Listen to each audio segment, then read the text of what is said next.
Hello guys, welcome to the next episode of Learn from Chess Blitz, the live stream that gives you an opportunity to learn something new about chess while playing against me. If you're new to the show, we are playing on lichess.org. You can go there and find me by the nickname Mostrovsky and challenge me to a 5-minute Blitz game. I prefer 5 minutes because, well, when I play a game with this time control, I can explain more. And also, I offer you to subscribe to my channel and activate the reminder so that you won't miss anything. You can find my channel using the short link bit.ly/Mostrovsky. You can see that next to my name and the phrase support is welcome. And by the way, my nickname Mostrovsky on lichess.org is spelled the same way, Mostrovsky. Alright, so I can see that there is already the first challenger, so let's go and play some chess. So today I'm going to experiment with Fianchetto, so I will try to actually develop my bishops on long diagonals right from the start. So here we go. Accept, and I'm playing with white, which gives me an opportunity to start with b3 or g3, by the way. Okay, let's start with the b3. So I will try this a1 h8 diagonal this time. Here is the first guy in live chat, Artur Navrovsky. Hello, my friend. d5. All right, bishop goes to b2.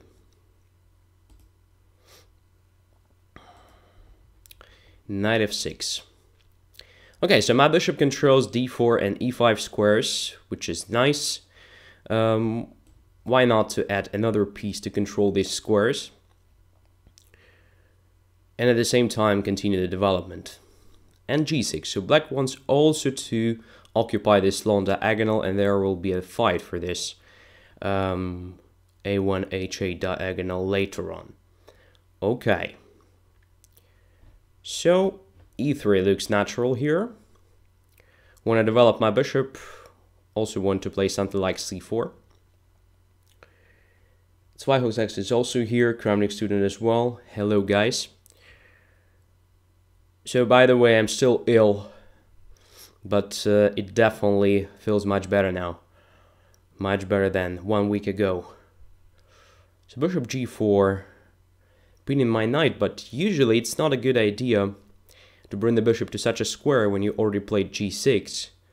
Why? Because I can simply play h3, and this forces the bishop to go to the ugly position or just to take on f3, which gives me a pair of bishops already. So the point is that bishop can't go to h5, saving this pin along diagonal h5 d1, because in this case I just played g4, trapping the guy. That is the reason. Okay, so bishop takes, I'll take with the queen. Bishop goes to g7. What to do now? There are a lot of different ideas. I like the idea to undermine the d5 pawn with the help of c4. That's why Jose says you are a fighter. Yes, to some extent. Yeah, of course I try to fight with everything. With my opponents, with the illness, with obstacles. Yeah, my life is a real fight. But that's not bad, right? So c4, c6. Of course, black doesn't want to open up a position a lot, because I have a pair of bishops. And I want this position to become open sooner or later. Now there is a question, to take on d5 or not to take on d5. So cd5 gives black an opportunity to occupy c6 square with the knight, to develop the knight. And this very natural and good square, so I don't want to give my opponent this opportunity. At the same time, I have to make a decision how to complete my development.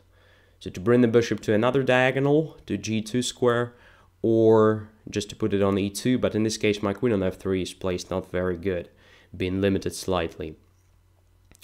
There is also a possibility, I guess, to play something like d4, but after d4, black will have something annoying like knight e4,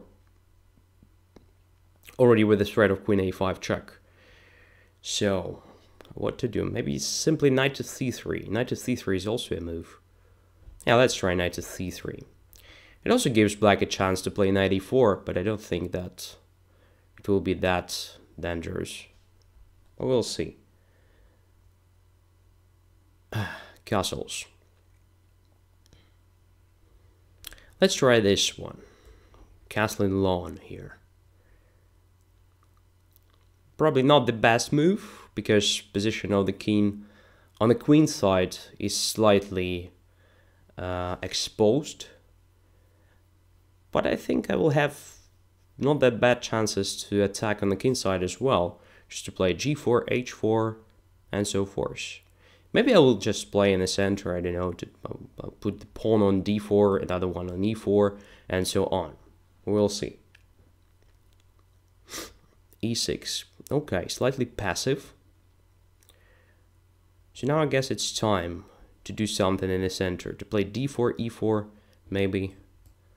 Grabbing more and more space. Of course, this limits my bishop b2, but I will try to open up a position slightly later, so this gives me a chance to come up with a breakthrough in the center with the help of d4, d5, let's say.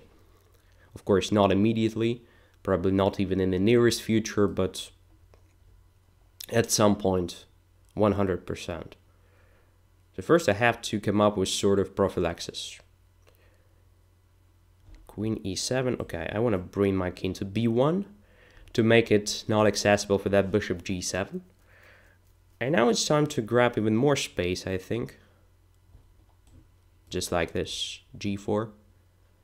Then maybe h4, maybe even g5 immediately, don't know.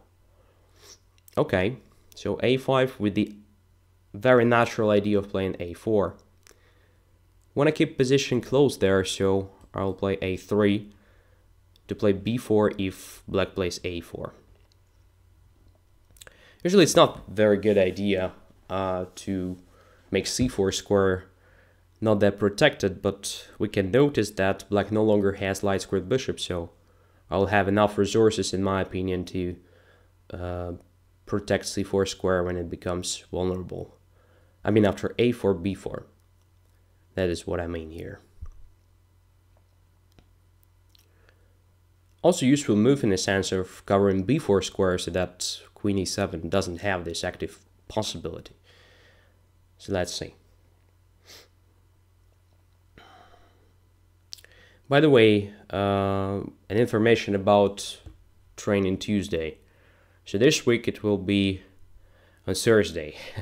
Sounds slightly strange, but tomorrow I will be really busy during all the day. It is the birthday of my wife, so I guess it is a good excuse to reschedule the show slightly. So it will be the same time on Chess24, but on Thursday. c5. Okay, so d4 is under attack. Now, what to do?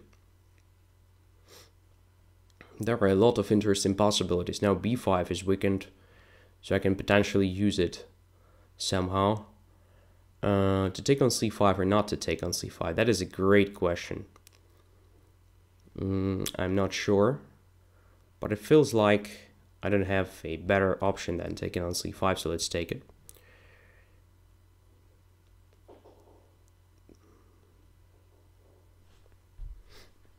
So position looks a bit vulnerable, of course.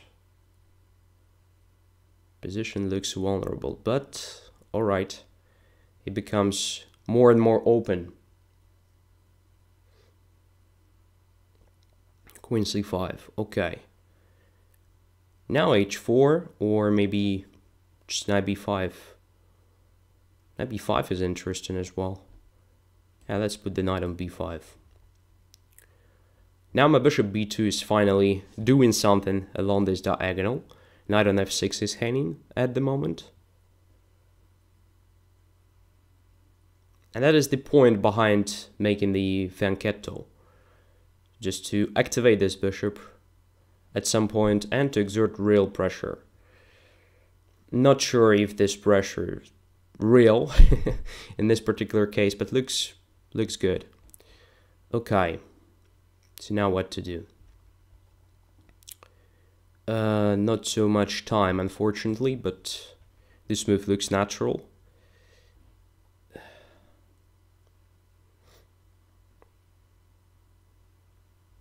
I guess after exchange of these guys, dark squares in black's camp become quite weak. And I'm trying to use it, but I have no time. That's a problem. That's a problem, so I have to be much faster now. Oh, this drops the knight, which is very good.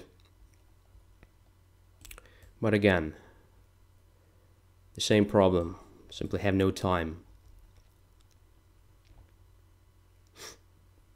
Oops. Thank you. There was a pawn on a5. So it wasn't possible to play this. I mean, no chance to checkmate me or something.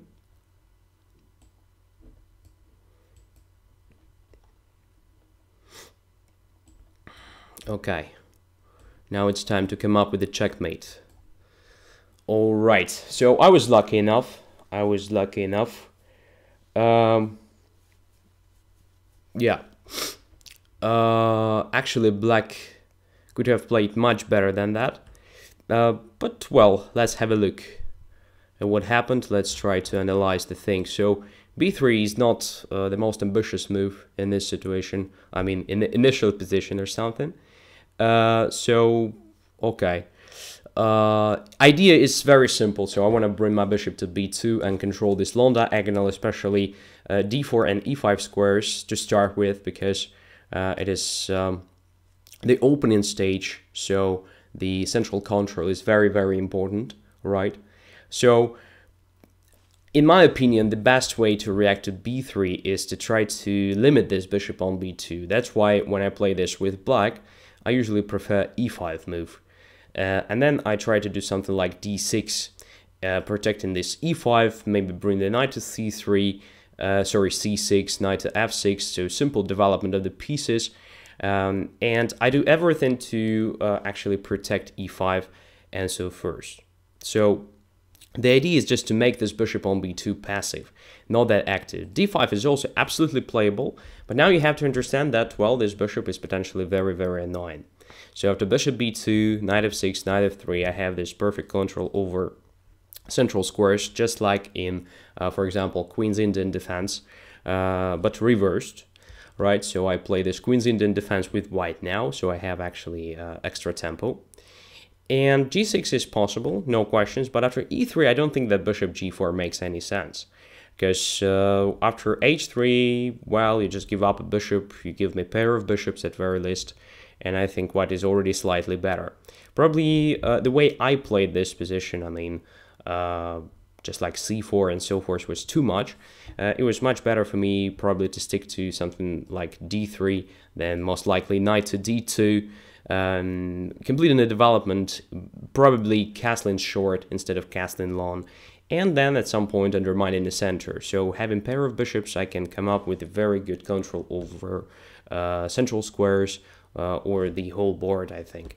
So instead of bishop g4, what to play? There are a lot of moves. I think the natural follow-up of this g6 is just bishop to g7, then castles, and then if white gives you such an opportunity just to play something like c5, followed by knight c6, and so on. So just a natural way of development, again, grabbing ideas from Queen's Indian defense, right? So trying to occupy central squares, trying to control central squares, and so forth.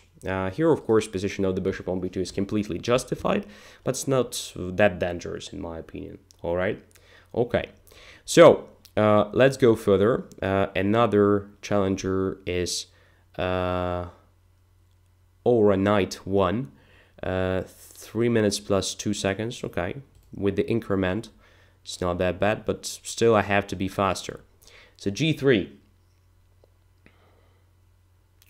d5, bishop g2. So now we try to use another diagonal, and look, black plays in a very good way, so just protecting this long diagonal with his pawns, making the life of my bishop not that easy. So now I'm trying to do what? To undermine this d5 pawn.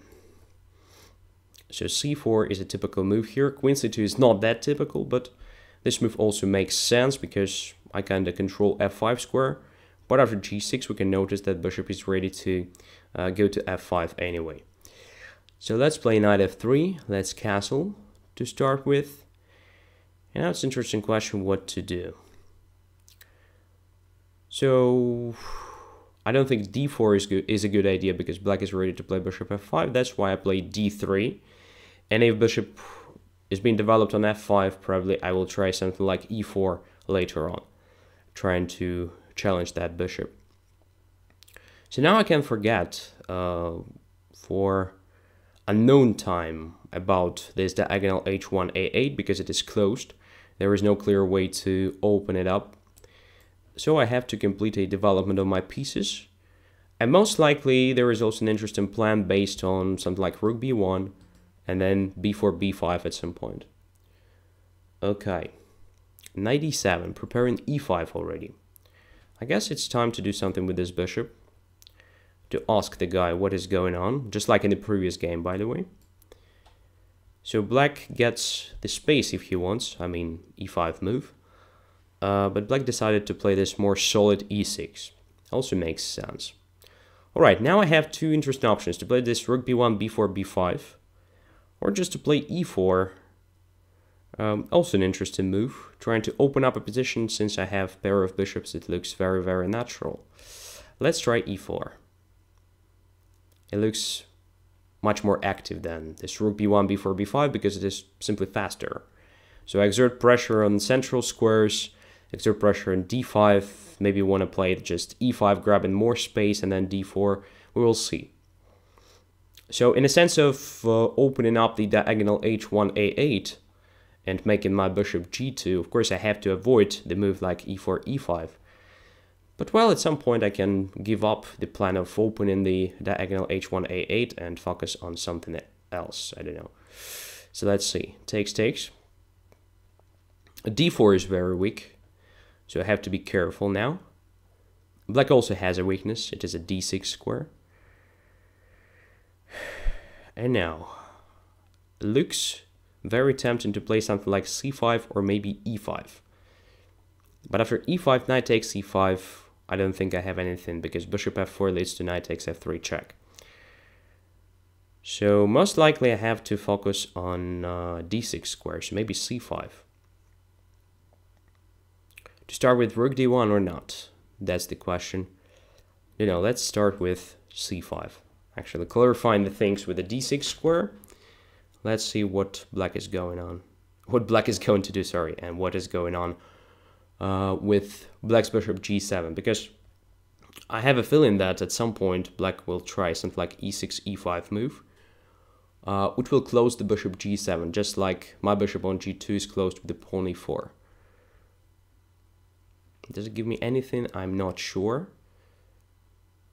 But I guess I have to complete a development quickly. Something like bishop e3 looks very natural. Supporting c5.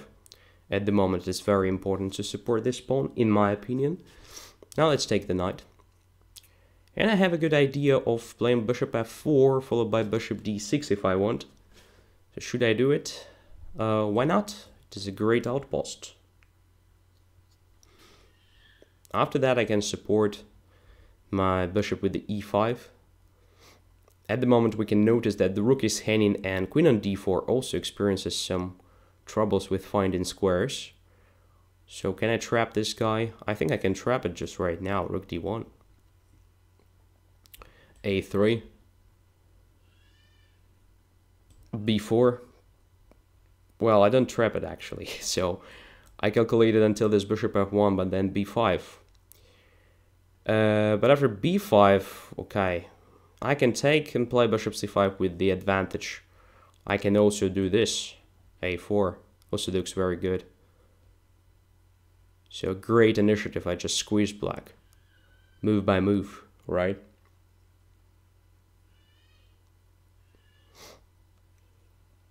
So now I want to take on b5 simply. With a tempo b5 takes a4 isn't possible because, excuse me, pawn is pinned, right? So, knight e7 attacking the rook.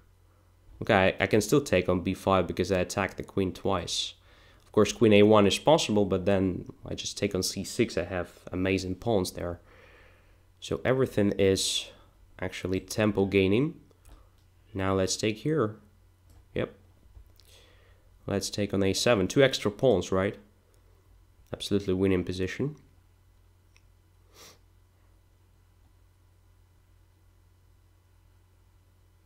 And queen is still struggling, by the way, so there are threats like rook c7, b5, and so forth.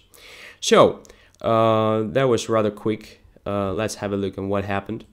So, the start of the game was very natural. So this c6, d5 against bishop g2 is, well, the most promising approach, in my opinion, the most solid approach. And this really helps black to make my bishop not that active. Well, very good. g6 isn't forced. So here, as usual, black can try bishop g4 followed by e6, knight e7. So that is the most typical approach against ready opening. Here it also works. It's not really a ready opening, I think, but also something very close. So g6, all right, it's also playable. I don't think it is a bad move. But then after this and d3, I have a feeling that this bishop g4 is not very sound. I would personally try to develop this bishop on a6 or maybe b7. Don't know why. Maybe because it is exactly what I do against, for example, Catalan or something. I would have played something flexible like a5 move here. So the point is that, as we saw, I wanted to come up with a plan like b4, b5 later on, and a5 already prevents it. And black has a chance to develop the knight on a6, trying to use this b4 square if necessary, just to attack my queen. It becomes a very natural idea when you see such a queen on c2. Also, it grabs the space on the queen side, so black can also try to use the powerful bishop g7. So something like a4, a3 may become an interesting idea later on. So a5 is useful in many ways, that's what I mean here. And it's not clear, is it really necessary to develop this bishop c8 at the moment? I don't think it is a big problem if this bishop remains in the initial position, or maybe being developed on b7 after b6, let's say, or maybe even a6 attacking c4, something like that. So I would have delayed the development of this bishop, because again, after bishop g4 and knight e2, the move that I wanted to do anyway, black has some problems with this bishop, so most likely it will be exchanged. I mean, it's also not the catastrophe, not the end of the world, but look, after knight e7, h3 takes, well, I already have a pair of bishops, right? And if position becomes open, well, it may backfire. I mean, this decision of taking on f3. It was possible, of course, to go away with the bishop, but it's not clear where, because if bishop goes to f5, I can still attack it with the e4, let's say. And if bishop goes to e6, well, it occupies an ugly position. And again, I can continue with some annoying things like knight g5 and so forth. So that is not very good idea for black. So here, after playing knight e7, it is already a must to take on f3. So after bishop f3, knight f3, I think my position is already slightly better. And I don't like this idea of e6, it's too passive. So to justify this exchange, I think black should have played e5. In this case, at least, black has some compensation, right? Because there is a good center. And if I play something like e4 right now, black has a choice between taking on e4 and then trying to use this d4 square with a very quick counterplay like knight c5, knight e6, knight e4, which is also not that clear if it is possible because e5 will be hanging.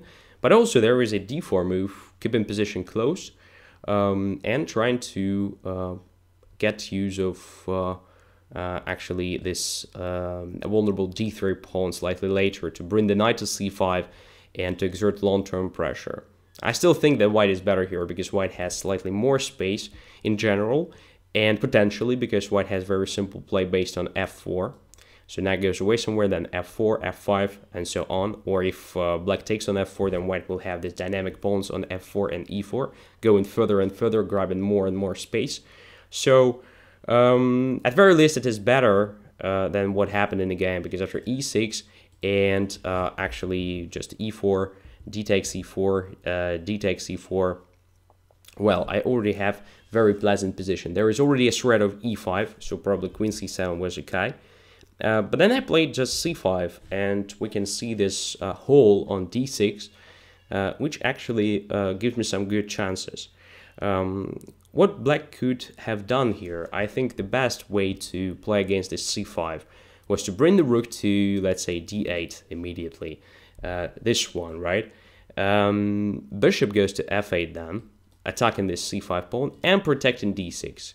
I would have played probably the same, like bishop e3, but after bishop f8, actually controlling this c5, black is ready to simplify a position with this knight a5 if he wants. So, I mean, this plan becomes possible.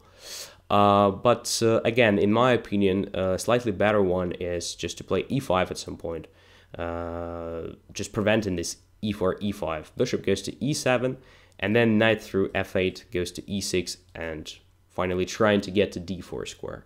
Otherwise, it's not possible to hold this position, in my opinion.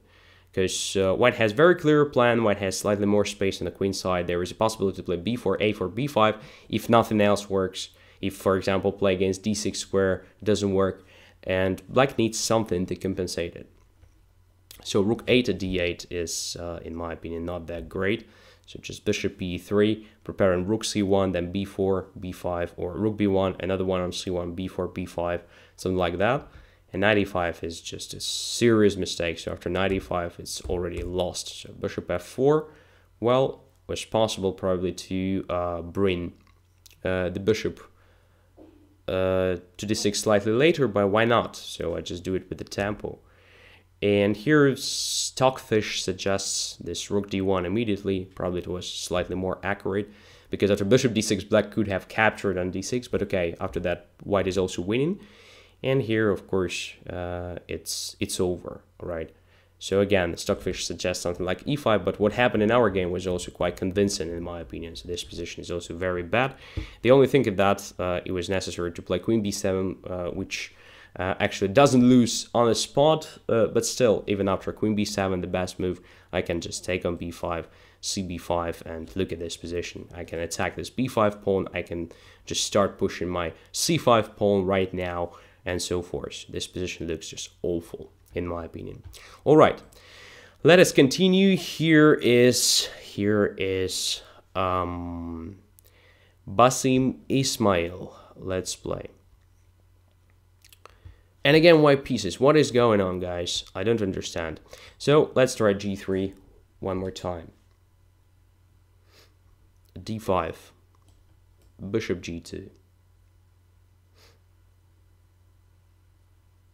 c6. Okay, the same, right? So let's repeat c4.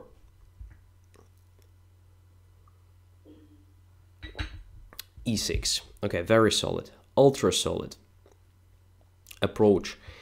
I guess I have the option of playing b3 in this situation. Oh my god, it's just a typical mistake. I will show you why it is a mistake. It's necessary to start with queen c2. All right, bishop b2.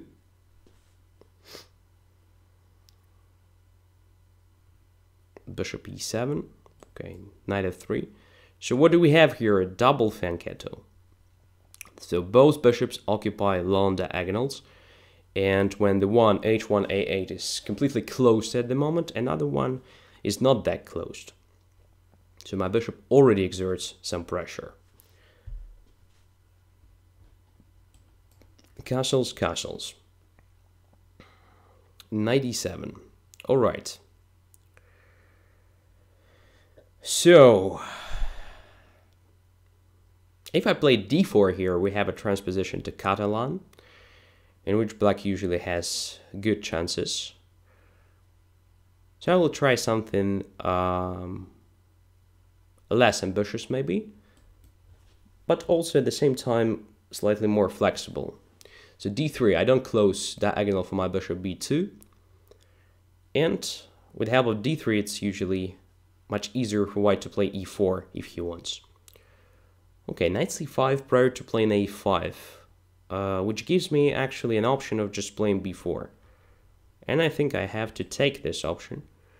Why not? So just b4, attacking the knight, grabbing the space, and preparing b4, b5, which is a programmatic thing here, because I want to do everything to open up diagonal h1, a8.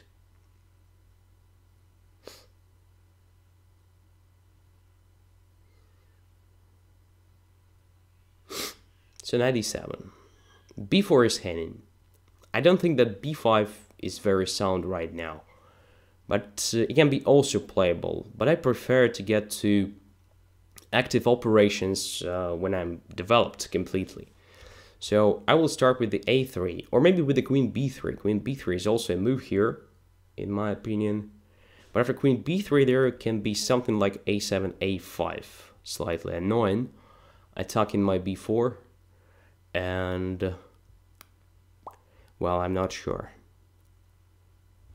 So let's play this slightly more accurate, in my opinion, a3.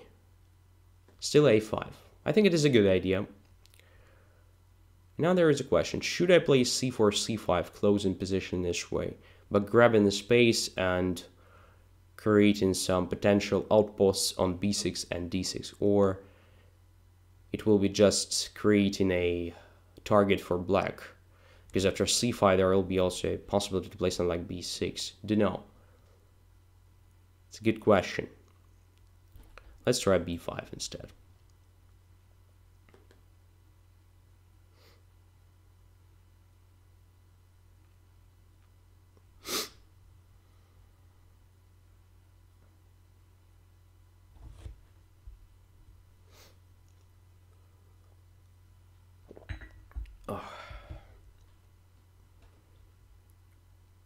Knight b6. Okay.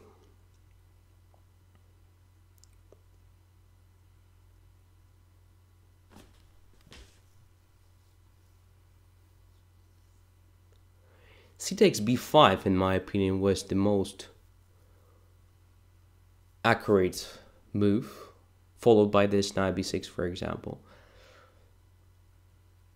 Now I can take on c6 if I want, at least creating some vulnerability in black's position. So can I do it? Yeah, I think I can. Why not? b6. Now I have at least something to attack, right? Now I can bring my knight to e5 if I want. And I want. So c6 is under attack already. Then I will most likely bring my queen to c2. Or maybe just knight e2. Don't know. Let's see how black protects c6. Alright, now it makes sense for me to play this queen c2. Because I create sort of threat. C takes d5. And the queen on c7 is vulnerable, so black has to do something now.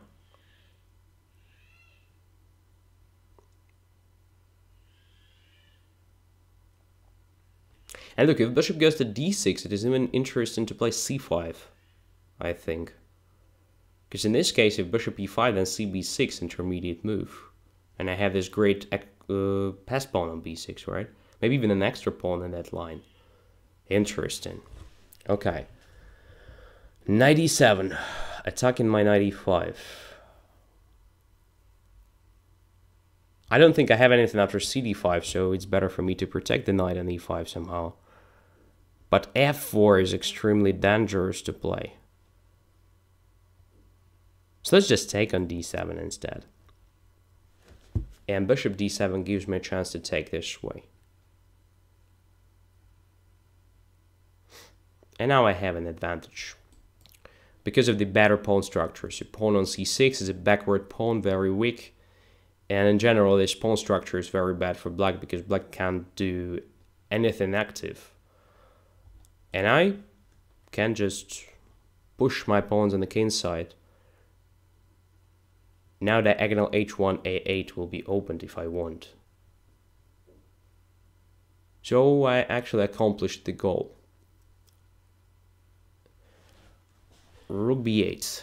Alright, where I need my knight somewhere on c4, I think. So knight e2, knight c4. It's very natural now. Let's bring the knight here.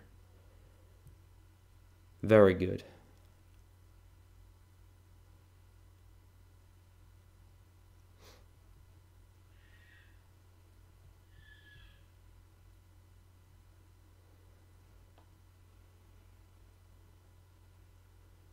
Yeah, strategically I think it is already winning. Or maybe something very, very close to a winning position. Feels like a5 drops now. Right, rook d1. Attacking the queen. Or at least I will force black to occupy extremely ugly positions with his pieces.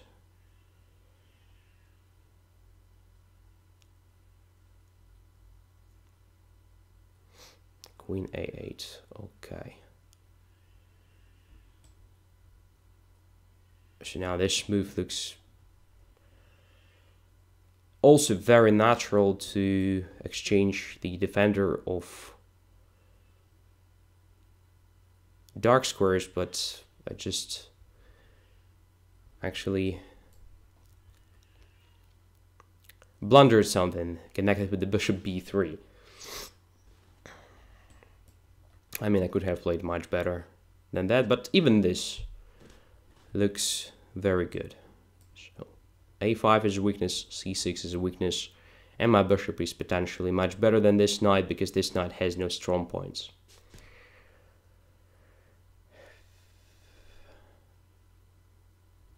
Oh, knight e7. Okay, let's just take it. Yeah, just a blunder, but position is still very, very bad, right? So what happened here, I guess that when I played b5, there was a great chance for black just to make the diagonal closed for a long, long time, maybe forever, just to take on b5 instead of playing knight b6. And after cb5, look, it is very hard for white to make a progress along this diagonal. So of course white will play e4 later, but black protects d5 pawn very good. So it's very hard to open up a position here, and black has a chance to even play a4 prior to playing this knight b6. Very nice, just breaking the connection between a3 and b5 pawns, making b5 potentially very, very vulnerable. So I guess black is at least not worse here, but I will probably even prefer black here in this position. I like it.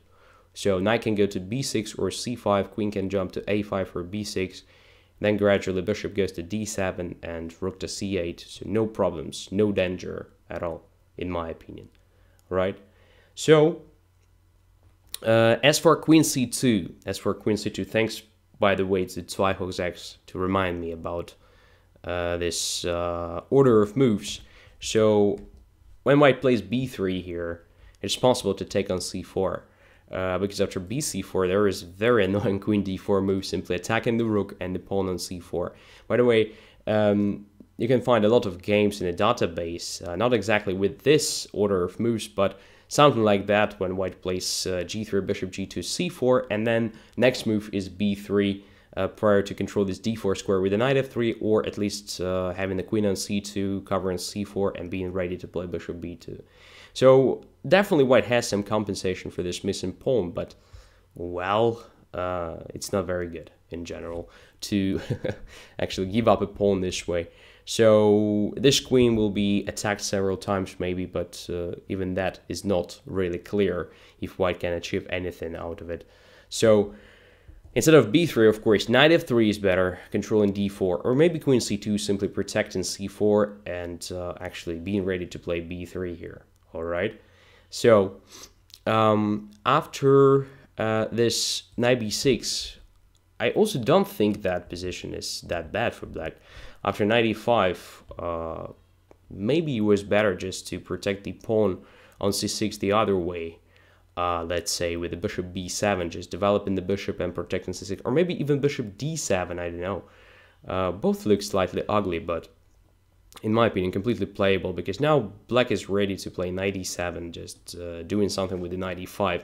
Typical idea for close Catalan, by the way. And if black doesn't want to play against knight e5, for example, black is okay with this knight on e5. Black can do something like c5 maybe, then gradually preparing d4 and so forth. So I don't like queen c7 move, although it looks very, very natural. So after queen c2, knight bd7 was a mistake already, or I don't know. Let's see, maybe c5 deserved attention here after all. Yeah, c5 was interesting, was quite playable move. But in this case, again, diagonal becomes slightly more open, and white achieves what he wants, in fact.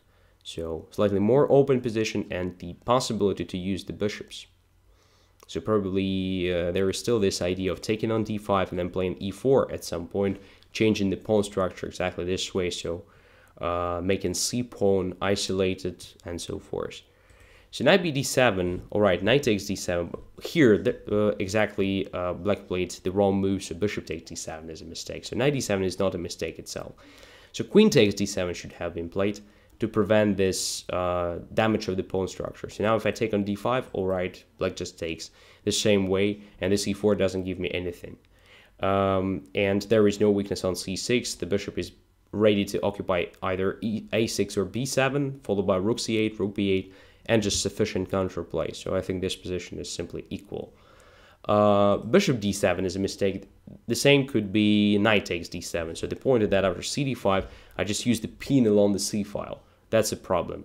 So now black is forced to take either with the knight or with the e-pawn, which leads to the isolated pawn along the c file, a backward pawn, weak pawn. So you can call it, yeah, any possible name, but the truth is that now I actually achieve a real target to attack, and I have a much better position. So e4 is not the only move to play against such a pawn, but I just wanted to prevent this c5 and d5 pawns to actually make it really an isolated one, and this pawn structure is much better for white. White has a lot of dynamic possibilities and pure positional continuations and so forth. So that's the idea behind this game. All right, let's go further. Here is P. Nefedov, 5+2. Let's accept this challenge as well. And, well, it's very strange, but I play only with white pieces. What is going on here? I don't know. All right, let's come back to this a1 h8 diagonal. It's really strange. g6. Okay, let's play a slightly more aggressive move. So I usually play this when I play bullet, because many people just blunder a lot. But, well, in blitz it is also playable in my opinion, so let us see. Now, in fact, it makes sense to replace the missing bishop on this diagonal with a queen, so to bring the queen to diagonal a1 h8, but it looks very slow. It looks just slow, so how to continue the development? I have to understand that now I have a weakness on f5, so f5 square is typically weak here. g5 is also quite vulnerable, so black has a chance to undermine the g5 with the h6. I guess a good way for me to play this is just to castle the queen side. So let's play d4, preparing queen to d2, controlling dark squares mainly.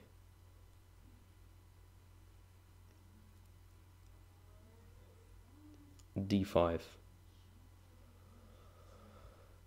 Makes sense, why not? Why not? Yeah, to control e4 and to have this possibility to occupy f5 square. So far, black's play is very logical. I like it. Let's see if he manages to keep playing this way.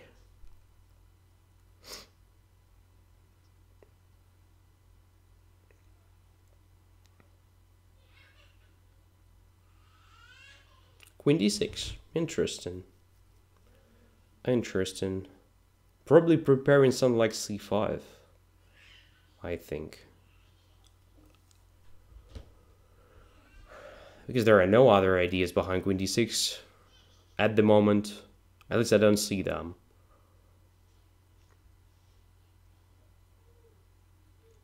Okay, let's try knight to c3 move.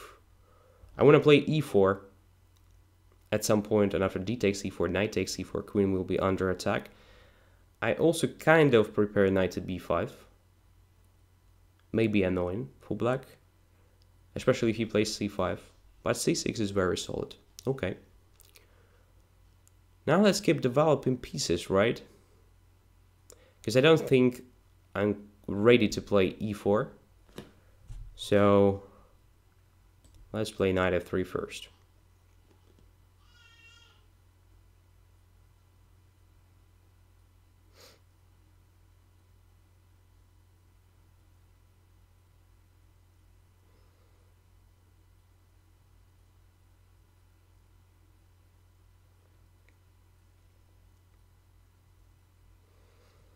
I don't think white achieved anything with this g4, g5, in fact. So white just made f5 square quite weak. But I don't think white's position is worse. So I think it is more or less equal. This knight on g7 looks very strange, right? But it will go to f5 sooner or later. But once it goes to f5, I have a chance to play e4 with the tempo. So black has to be careful. Bishop g4 gives me a chance to bring the knight to e5 with the tempo, which I will do with the pleasure, I think. Why not?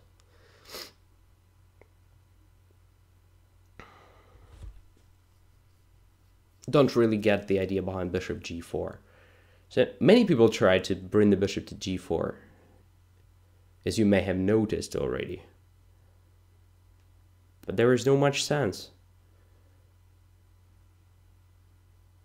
There is nothing to do there.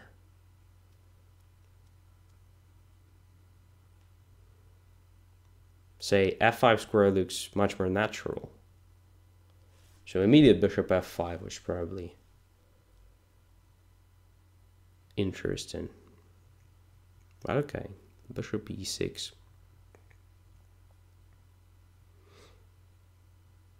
So now it makes sense for me to play e4 just to prevent knight f5 maybe. And to come up with a very active setup. Let's do it. So I like the position after, let's say, d takes e4, knight takes e4, queen d5, and bishop to g2, let's say. Creating sort of knight f6 already. If knight goes to d7 now, I can even think of playing f4. There is nothing wrong with that because I just try to control dark squares. There is no dark squared bishop on the board anymore. And it's a good strategy to bring pawns to dark squares to compensate the missing guy.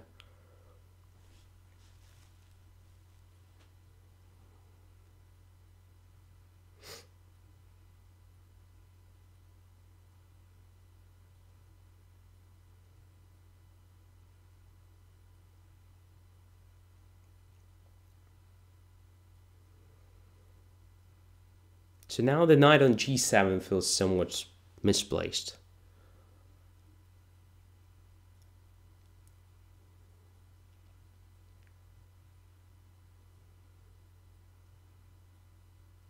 Knight e7, okay. So do I have some tactics based on the bad position of the queen here? I don't think so, but let's check something like e4 takes d5, just in case. So e4 takes d5, attacking the bishop e6. If c d5, then something like knight b5, attacking the queen. Queen goes to b6, there is nothing. Or queen goes to b8, there is also nothing. So knight takes d7 doesn't work either. So no, there is no tactics, I think. So let's play this aggressive f4. I know that it is strategically a risky move, no questions, because this f4 potentially may become a weakness. But right now, it feels like I have a slight initiative and I don't want to lose this, so don't want to go back with the knight or maybe take on d7, simplifying the position. So I just want black to take on e5, in fact, to win some tempi and maybe to have additional space.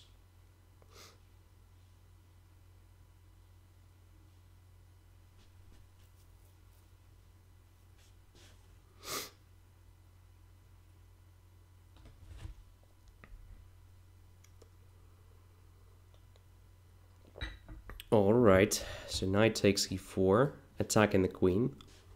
Where the queen goes, probably to c7. It's a very strange version of Caro-Kann. Oh no, queen goes to a3 instead. Wow. The move I didn't even consider. Maybe I will regret it, maybe not.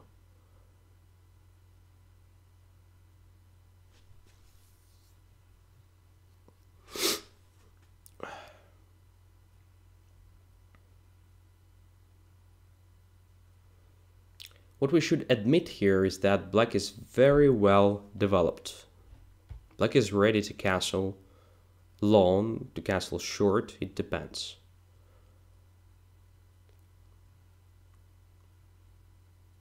It's very tempting to attack the queen with the knight c4, but bishop takes c4. Gives me a bishop, of course, but I'm not sure if I will have a chance to exploit this somehow. If I play bishop c4 instead, then knight takes e5 is very good. If I play c4 with the pawn, after castling long, there is this threat of knight takes e5. I just have big problems with the development. Don't like it. Absolutely. So let's take the bishop, although it looks awful. So, feels like black solved all his problems. And actually only white struggles here.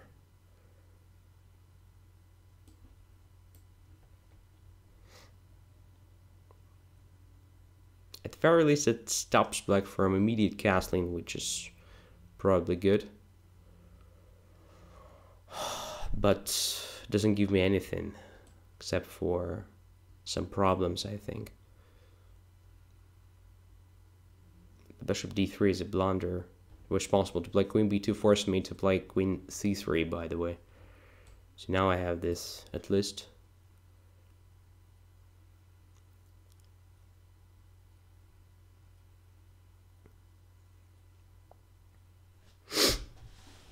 Yeah, good game, but I think I will win this on time. Let's castle.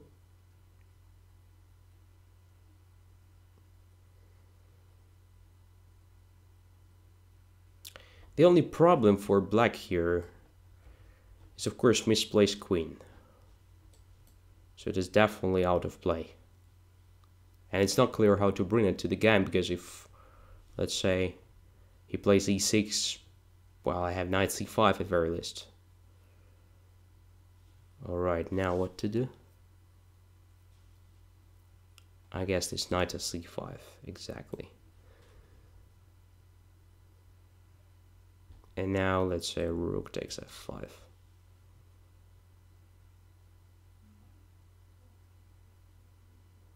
Rook here. Should I take on e7? Rook h1, king e3, queen b2. There may be even a checkmate. But there is also a checkmate threat somewhere. So let's say I bring the king to where? I don't know.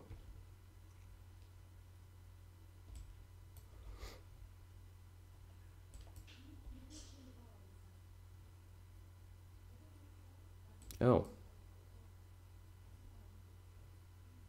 There is no chance for me to escape. At least I don't see that. Wow. Yeah. Interesting. Interesting. Interesting. Oh, we were playing with the increment. Okay. Oh, that was amazing. Well, I didn't deserve a win, of course, in this game because I played very, very strange, and black was really close to achieving even a better position. Um, so here, after c3, I think I'm slightly better, but I'm not sure, even in this. And I think instead of knight f5, it was better for black just to play something like queen b2. So let's have a look at that. A surprising game, of course.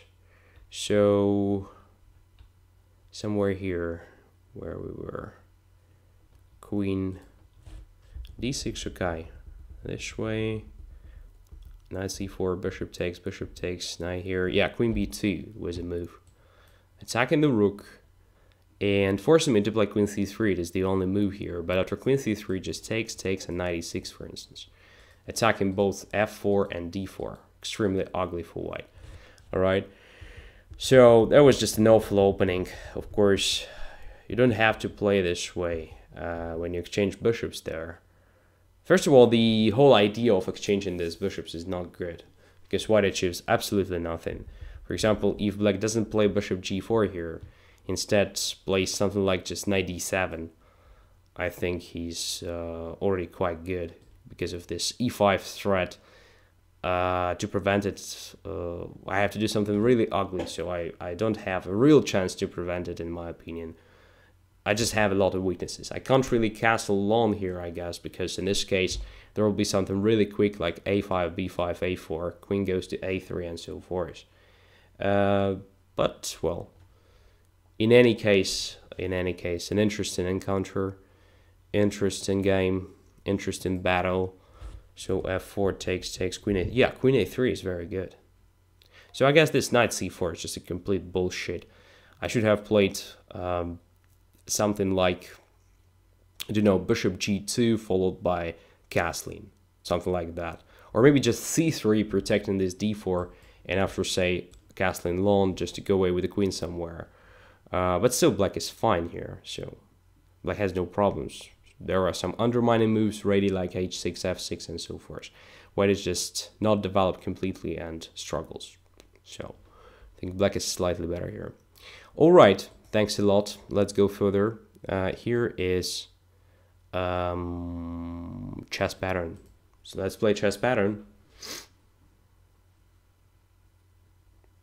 And again, white pieces, come on, that's no longer even fun. Don't understand that. All right, so let's play something that also leads to Fianchetto, but not immediately. All right, e5, I'll just take it. And go back. And now Fianchetto, g3, with the extra pawn already. Right, I was lucky. Probably my opponent actually expected something like b3 on the first move, or maybe g3, in which case e5 is, of course, absolutely playable and good, but, well, you don't have to pre-move, and don't do it if you have a chance. You will avoid these bad things. So now my bishop on g2 feels great. After b6 it feels even greater because of this hole on c6. So let's try to exploit it. I think it makes sense to actually take this, because now after knight c6, look, my knight is just amazing. Let's bring this guy to d5. If takes on d5, then cd5, just supporting the knight on c6. Okay. Yeah, it's possible to protect it, of course. And after knight c6, dc6, this pawn will be potentially a passed pawn. It is also possible just to go to d4, but it's a waste of time in my opinion. So let's put the queen on c2, okay?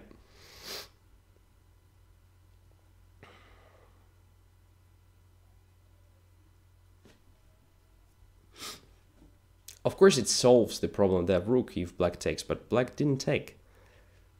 And that is strange. That is really strange, because rook on b7 looks ugly. And now knight c6, dc6 just wins the rook for me.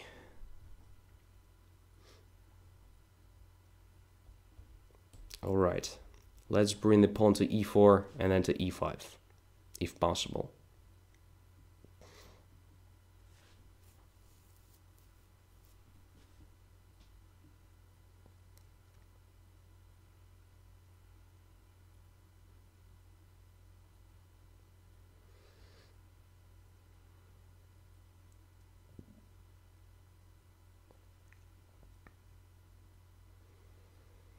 Alright, so what black is going to do?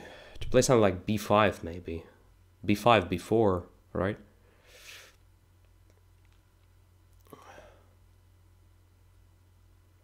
I can simply ignore it, I guess. Just e5. Because b4 square is protected with the knight from c6. There is no threat of knight b4 or something, so let's just continue with the squeeze.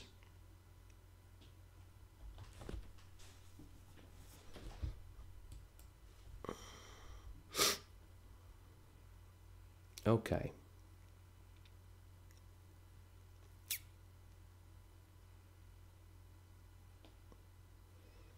Now knight b4 is kind of threat, right? Queen d5 isn't a threat because I can take the bishop on e7 in this case with the fork, so knight b4 is the only threat here. So let's play a3, maybe even b4 if possible, just to limit the activity of the pieces completely.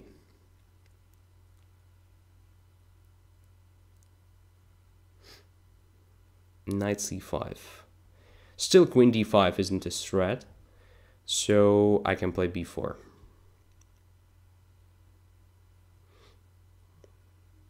Yeah, forcing the knight simply back. And Fianchetto. Right? Yeah, why not? Let's put one rook on d1 and another one on e1. Completing the mission of development.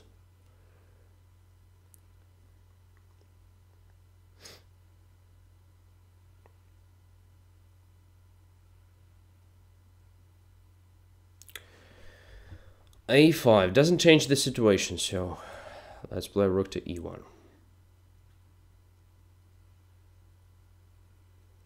Yeah, this knight really a monster. It protects everything. Nice.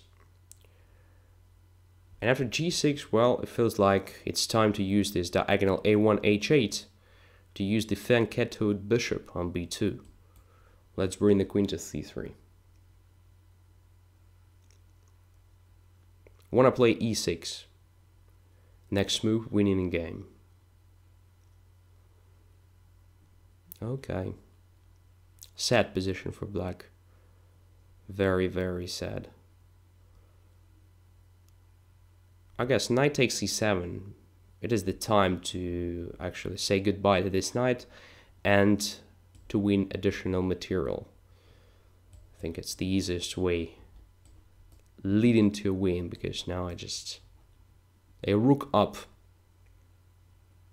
Of course, it was absolutely lost already. So let's simplify a position if black wants.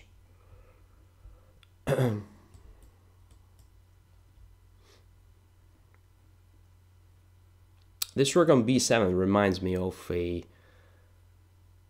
study. I don't remember which one. But there was definitely a study with such a rook on b7 as far as I remember. h5. Yeah, but I don't have to find the, study-like way to win here because I have an extra rook.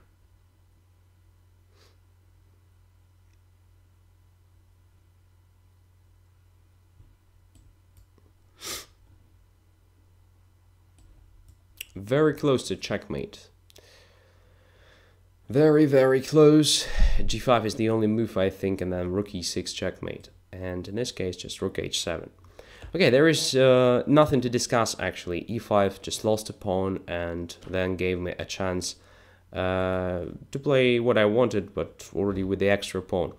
Well, b6, in my opinion, is a serious mistake. So When you see such a bishop on g2, making moves like b6 is not very logical because you create a lot of weaknesses. So this square on c6 became just a fatal weakness in your camp. Instead, you should have tried something like c6, just limiting the activity of my bishop. That was an interesting way of playing that. But for this, you don't need the rook on b8, of course. So it was possible to do this right here without rook b8, just c6 and so forth. But in any case, I think e5 was pre-moved. So you just lost the pawn on the first move, and it was much easier for me after that. All right, here is Mart chess 3 minutes. Okay, let's play 3 minutes. I have to be fast, and again, white pieces. There's something strange happening tonight. All right, g3, knight f3, bishop g2. Also a Fianchetto, right? Very interesting. Okay, let's play in the style of righty opening. I'm just preparing e4 at some point. First, I develop my pieces.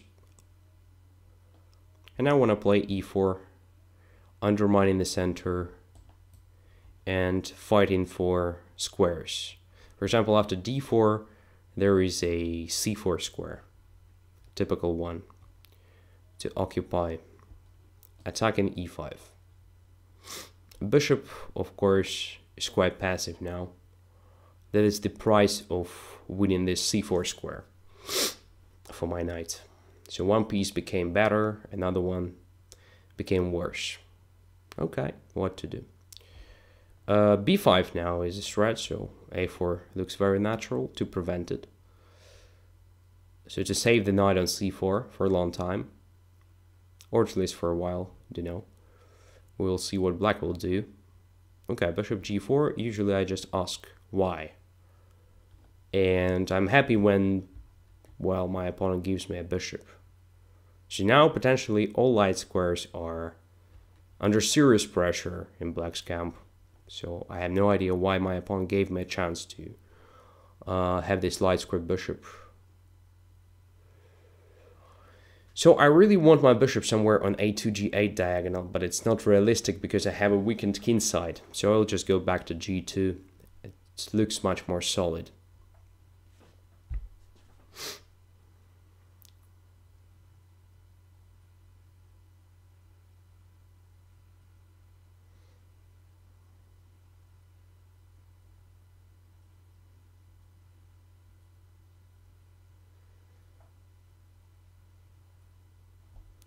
Here is new subscriber. Thanks a lot.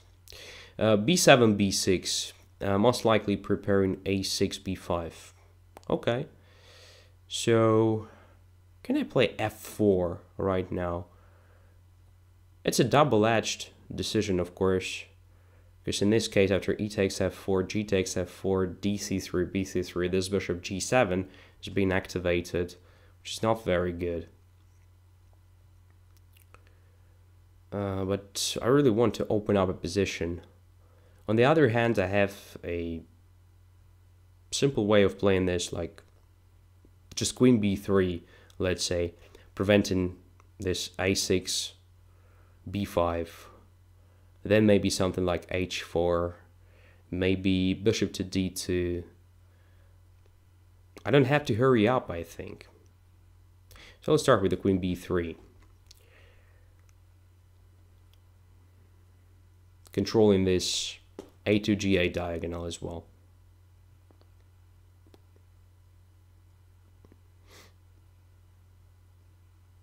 And preventing a6 b5. Or it looks like it prevents it, but maybe it doesn't. Okay. This is a serious mistake because now my knight gets the access to d5 square through e3. So giving up a central pawn was really bad, in my opinion. But I still have to prove that I can use it. Yeah. King h8. Okay, just to continue with the h5, or to play this. Then this. Waiting for f5. So this bishop on g7 is just so full now.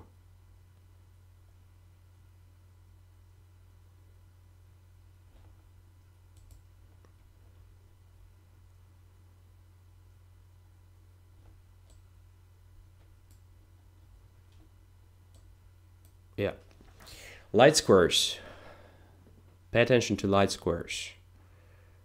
Now it will be clear why this bishop takes f3 was actually a mistake.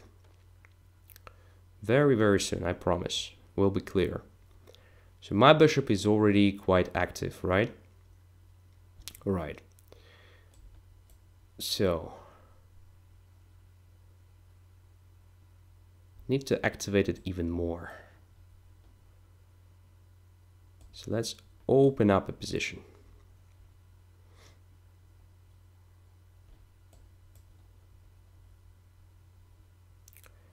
For my bishops. Alright. Right.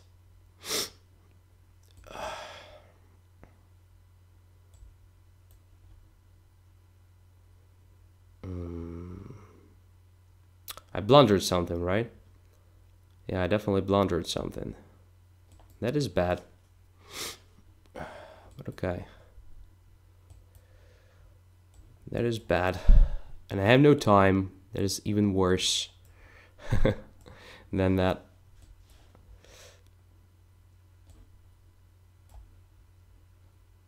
Yeah, only 2 seconds. Come on. Have no time. Yeah. That position was absolutely winning, of course. So let's have a look at that. Several mistakes. In fact, a lot of mistakes. So the first one was to give up a bishop.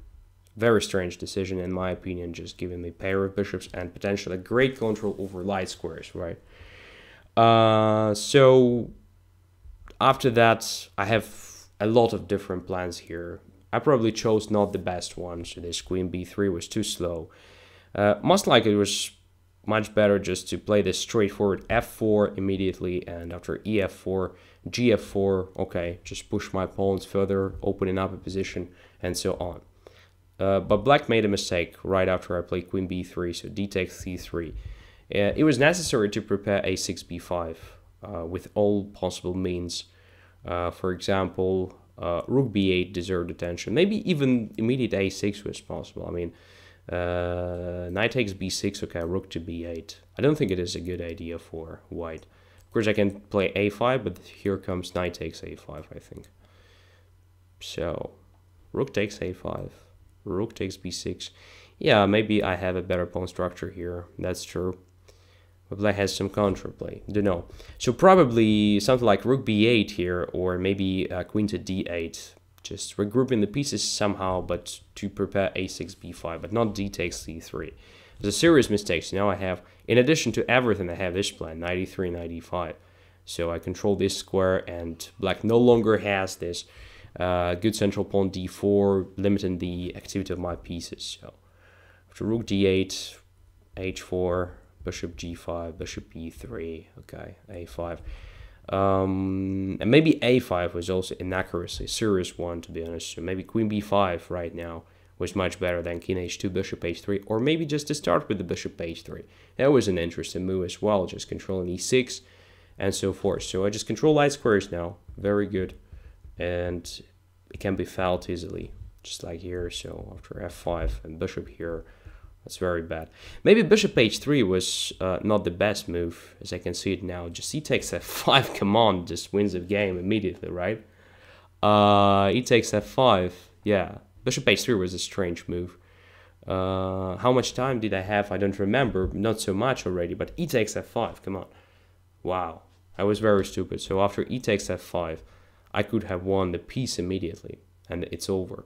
All right, so I started doing very strange things. So this bishop h3, absolutely unnecessary. Here, again, bishop g5, unnecessary maneuver, so immediate f5 was much better. So I started doing very, very strange things. So here rook takes f4 most likely was better, but okay, bishop f4 is also something that should be winning. Here knight takes a5, knight takes e5, and d4 wins on the spot. Instead, I just played bishop g5, very strange. So in this time trouble, I started doing very strange things. Queen d3, all right, so here, by the way, instead of taking on c4, it was interesting just to take on f6 2 times, because there is knight g4 fork, and so forth. So, very sad, right? Because after that, of course, in this position, I'm winning again, but I simply had no time. All right, thanks for the game. The main point here is bishop g4, bishop f3. Once again, don't understand the idea behind it. The next is Archie or Archie, 7-7. Let's play.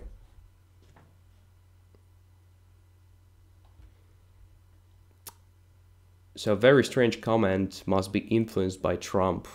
I hate Trump, man. And I'm not an American even. All right, b3. Again, white pieces, come on. I'm slightly tired. Knight f6. Bishop b2. And I already played g4, very bad move. So I will avoid it. I will play the other way.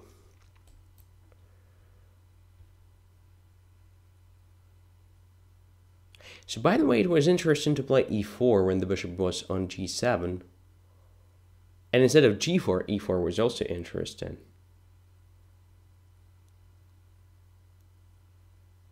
Yeah, interesting idea for another game. All right, castles. So now I don't have this e4, so probably I will stick to e3, man.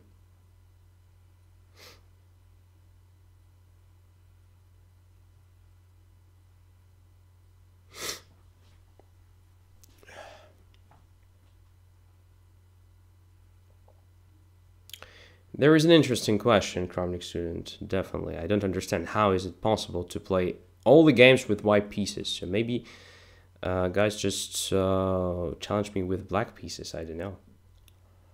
Or maybe there is a bug in the system. Or maybe it's a feature today. So d6, okay, bishop e2. Just keep developing the pieces.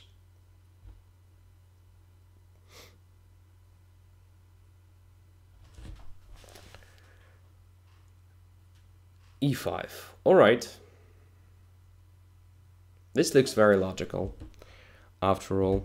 So d6, e5, just limiting the activity of my bishop b2. Very good. So now I will have to work hard to open up this diagonal, if it is possible in general. So if I play d4 now, after e4, my knight goes away somewhere. Let's start with the knight c3 to control d5 additionally. And after that, I guess, I will have a chance to play d4. And if e4, knight e2, we will have a strange version of French pawn structure. Black can play something like c6 right now if he wants to play this e4 against d4 to be able to support e4 pawn with the d5. We'll see.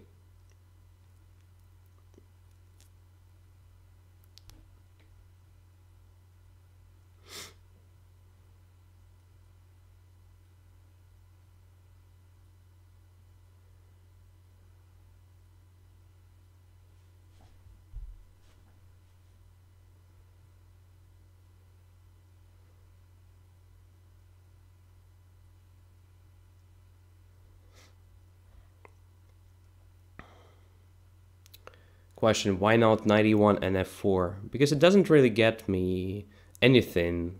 So black can keep the pawn on e5, but this brings my knight to the ugly position and actually yeah, breaks the coordination between my pieces and actually weakens it a lot, like e4 square and so forth. I don't like the idea of playing f4 in this situation. So if my bishop is on g2, and let's say g3 is played, so maybe I will consider this knight e1 and f4, but in this position, no. Don't like it. d4 looks much more natural.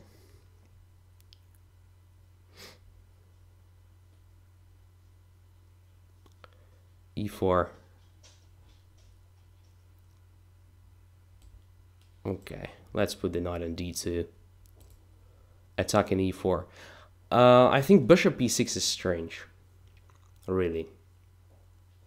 Bishop simply doesn't belong to this square, and it was clear I wanted to play d4. It was also clear that the most natural reaction is e4. So the pawn on e4 should be protected several times. So bishop simply isn't good on a6. b6 is even stranger. Now I can take on e4 if I want. And why not? That is just a pawn. Let's take it.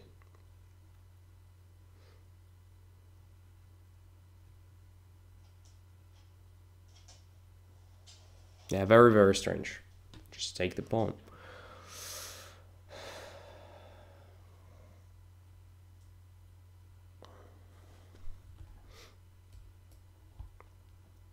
And if bishop c4, by the way, trying to win the pawn back, then bishop c4, rook e4, and bishop d5. So it is really just a pawn, just an extra pawn, healthy one. So now what? Bishop to f3 looks good. Protecting the knight and creating some stress along diagonal h1, a8. Kind of one more Fianchetto without playing g3. But maybe I will play g3 slightly later. No, g3, bishop g2, something like that. If it is needed, of course. Bishop f5. Alright, I can take on d6 and win the material. I can also play just knight to g3 and take this bishop on f5. I prefer the second option, without much calculation. So the rook is attacked on a8. After taking on f5, black will have just a lost position, 100%. A pawn down and really an ugly pawn structure. So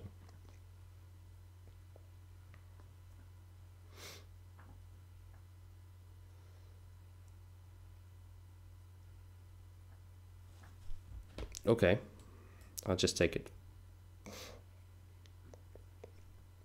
Now, if I play g3, queen goes to e7, still protecting rook e4. So instead, I can simply take on e4. But let's check if I can win more after queen c2, let's say. f5. I guess it's slightly better version for me. Slightly better version. So let's start with the g3.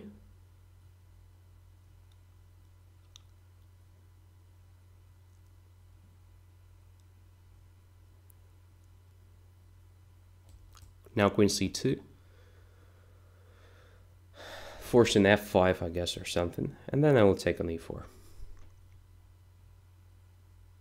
So what is the difference if compared to immediate capture on e4 here? I don't have to think of what to do with this queen on e4, because I simply prevent appearance of the queen on e4. He takes with the queen after f5, bishop e4. Okay, I just exchange queens and simplify position simultaneously with winning additional material.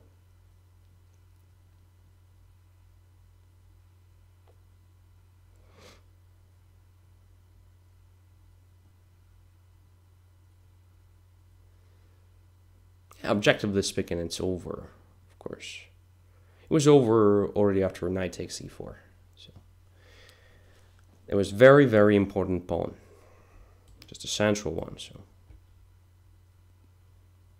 and this rook e6 simply gives me the whole rook, which is nice. Right, let's go back simply. Tom Smith, can I challenge you? Of course you can. Do it.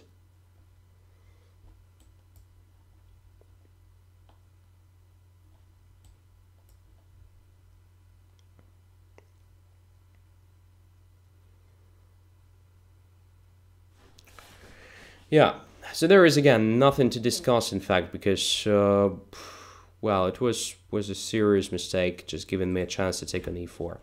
Instead of developing the bishop on e6, I think it was a good idea just to play c6 here. And well, this gives you an opportunity to be able to react to d4 with the help of e4 and then d5.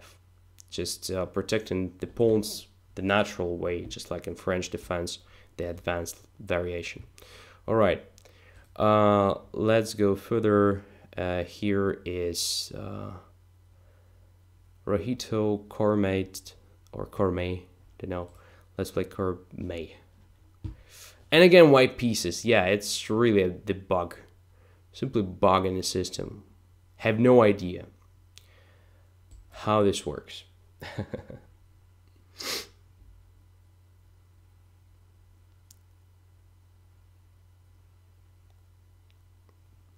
G3, E6, Bishop G2, D5. All right, C4. So let's keep doing the same thing. Trying to open up the diagonal. Okay, so we already discussed B3 is not a good idea. So let's play Queen C2 first. Protecting C4 pawns. Now B3 is ready.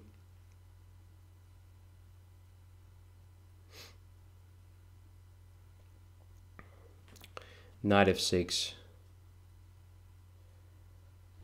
And now B3. Okay. Double Fianchetto.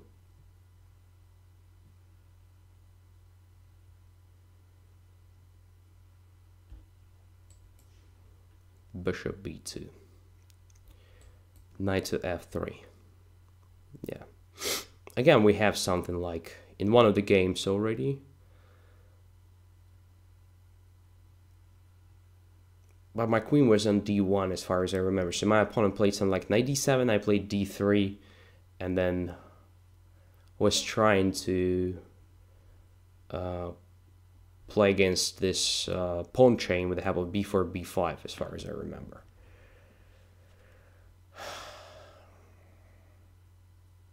And this one I will probably try just D4 like in Catalan. Of course, if my opponent gives me a chance to do that.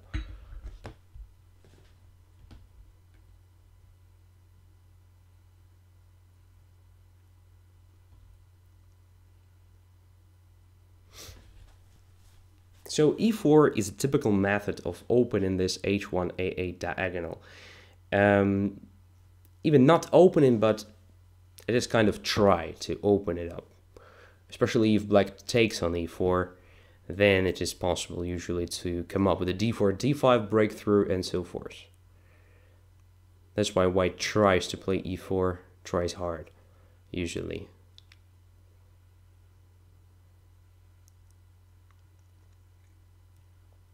And queen b6 is something unusual, in my opinion. So against this move, I guess it really makes sense to play d4. But if I play d4, there is some like knight e4 followed by f5, just like in a Stonewall. An interesting plan. So maybe I will start with the knight c3 here to control e4, because I don't think that d4 is possible. I have knight a4 taken on d4 after that, or maybe even knight takes d4, queen d4, and some like knight d5 also winning. So let's play knight c3 prior to playing d4. That's the idea.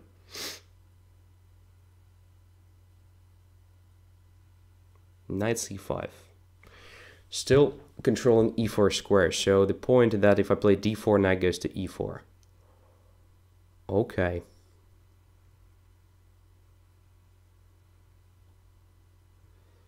On the other hand, it gives me a lot of time. But what about playing... No, I can't even play a3 here because b3 is hitting. That's not very good. So maybe to start with rook b1 here. Or is it just too much? Dunno.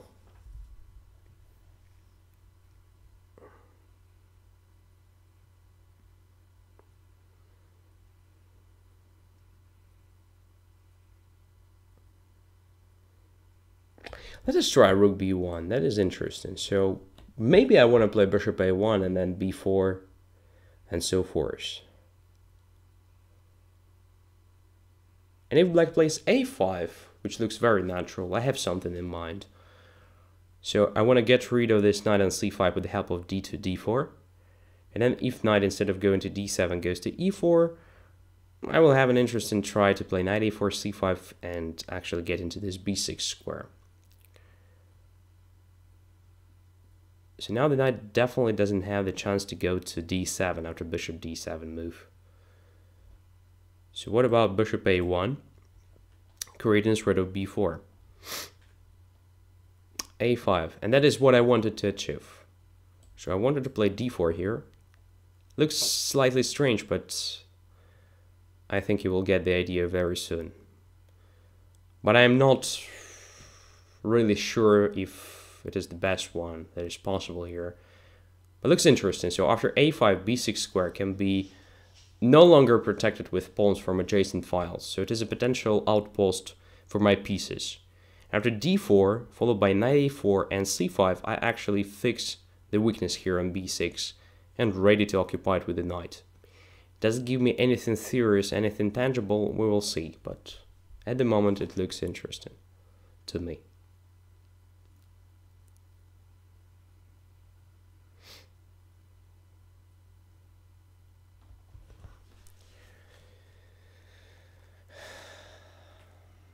So, that's what I wanted to do. So knight a4, attacking the queen. Queen has to go away somewhere. Then I play just c5, and b6 is mine.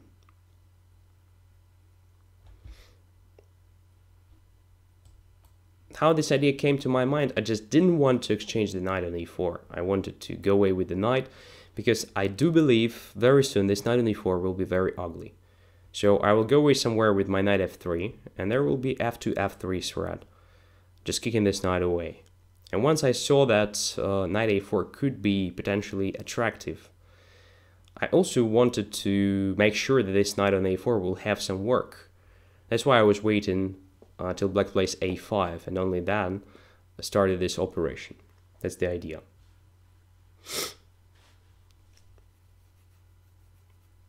Feels smart, but maybe just a bullshit.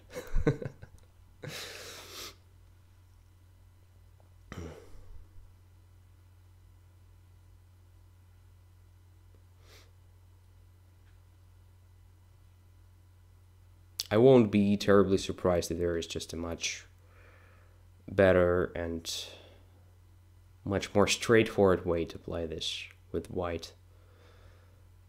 Okay, let's bring the knight to e5, because this concrete threat of just taking on d7, then knight b6, attacking the queen, and taking the rook on a8. So it is a tempo move, creating a threat of f2, f3 simultaneously. f5, okay. This drops the exchange, right? So let's start with the f3. I'm not in a rush. I mean, oh, that was really stupid, because knight goes to f6 now. Alright, I was lucky. Yeah, it was necessary just to take on d7, then to play knight b6, knight takes a8, only then to play f3, of course. So here the knight could have retreated on f6 and knight e7, knight e7, and I win nothing. Alright. I'm still ill, right? I don't even have to ask myself, am I still ill? Like in that famous song, because it's clear I am. Alright, now it's time to bring my bishops back to the game. For example, after queen d2, attacking the knight g5 and pawn a5, I win some additional material. Bishop d8 gives me the knight, because after knight e4 I just go to c1.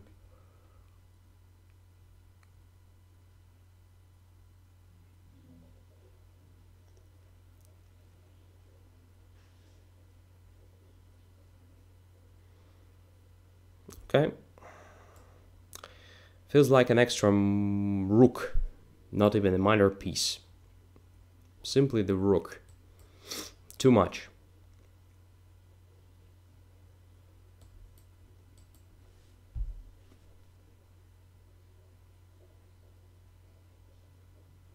Yeah, lost position.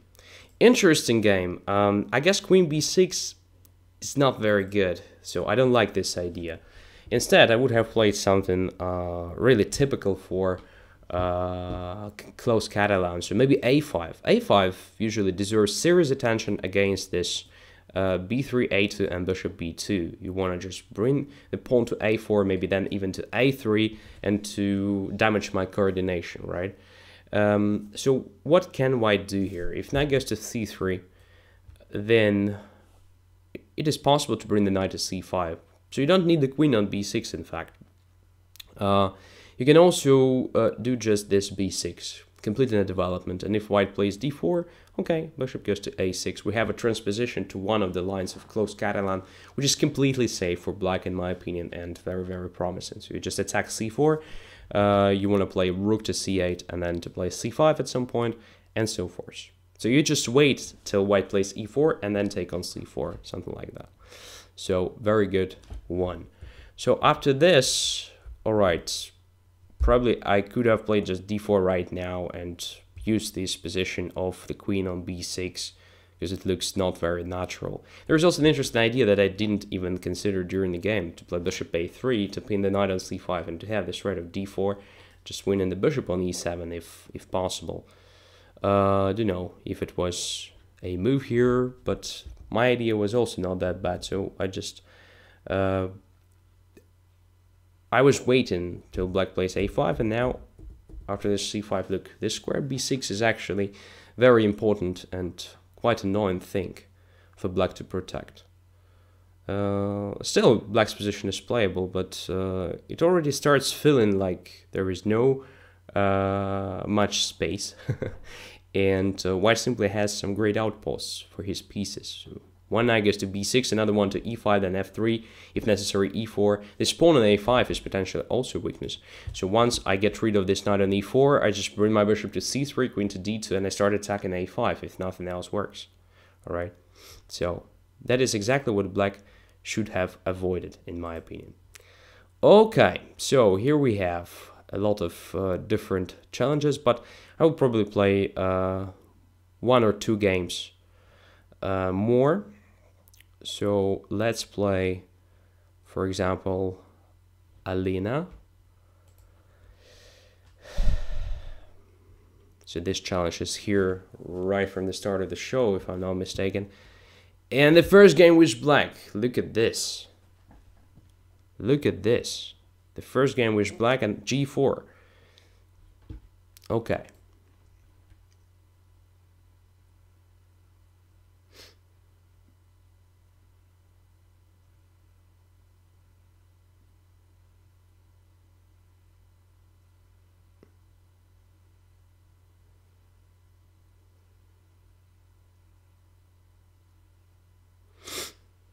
G5. H4. This is something strange, right? Really weird. But what I want to do here is just to break the connection between H2 and G5 to make G5 slightly vulnerable. Okay. What about Fianchetto? I'm not sure. I'm not sure I will do it in this game, but we'll see. Maybe I will have a chance to play something like G6, Bishop G7 later on. Maybe.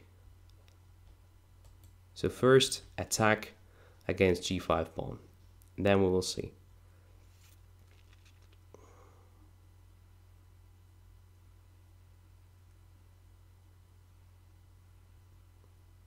Now I can take on G5 if I want. Attacking the bishop and pawn D5 simultaneously. This can make sense. Let's check it. Queen takes G5. Tom Smith says this is still theory.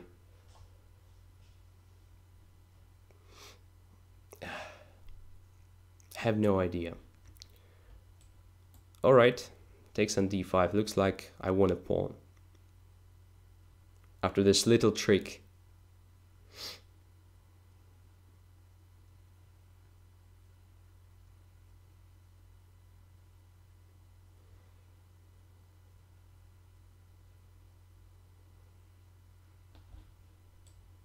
And c6.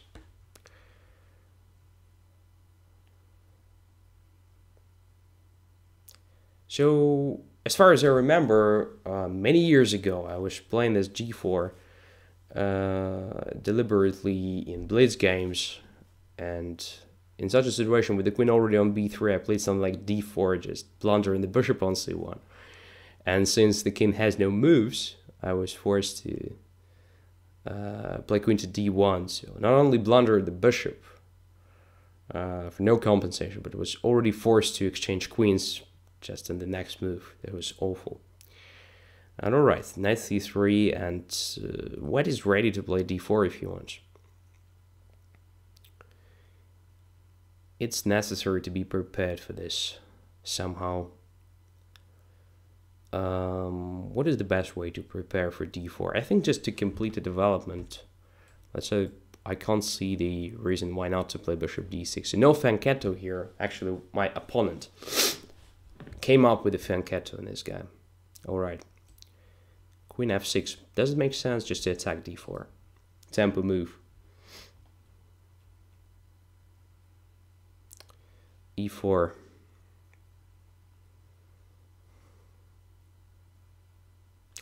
Very interesting.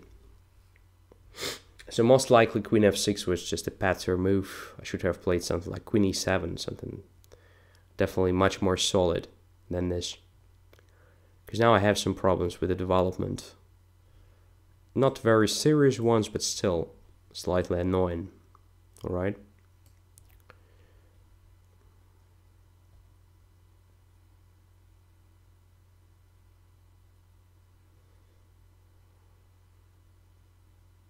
Yeah, by the end of the show I started playing very bad chess.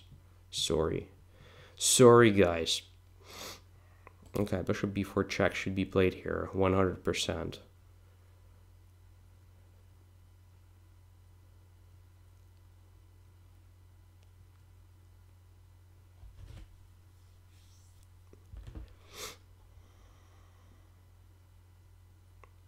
Now bishop to e6 looks natural. As well as knight a6, as well as a5, or just knight to f6. Feels like I need a tempo move. So I'll play bishop e6.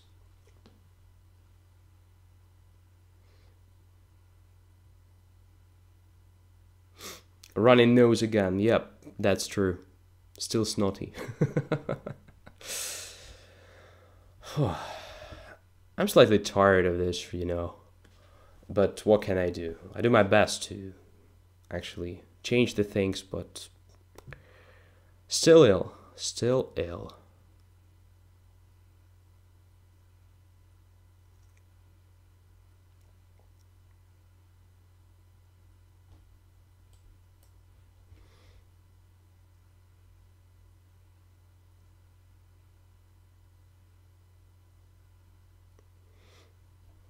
Bishop d2.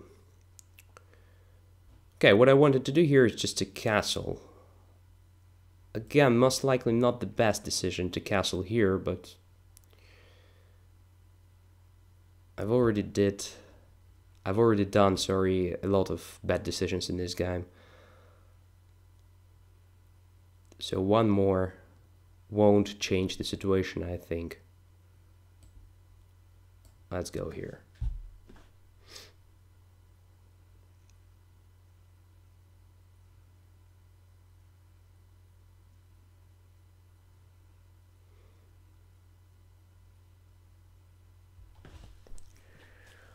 Bishop a5.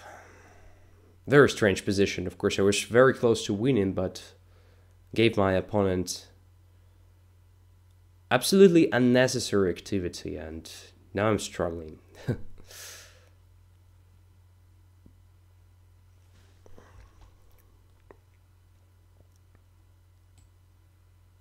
Alright, let's put the bishop on c7. Knight on a6 is just awful. Look at this. Crap on a6. Just amazing. Simply amazing. Well, it feels like it's time to do something with this bishop on f3 because it is vulnerable. Probably the only vulnerability in white's position. So let's put some pressure on it. I also want to bring my bishop to f5 if possible. Oh, bishop takes c6. Come on. Did I blunder something? I don't think so. Queen a4. Okay, knight goes to b8. b5. That is too much, I think. I think it was possible not to sacrifice this material. Okay. Question of taste, after all. So bishop d5, knight d5, rook d5, bc6, knight c6. What is that? It looks quite safe. Bishop f5 as well. Simple knight to e7 as well. Right, I have to decide faster. Let's take with the pawn, just preventing opening of the files. Oh shit.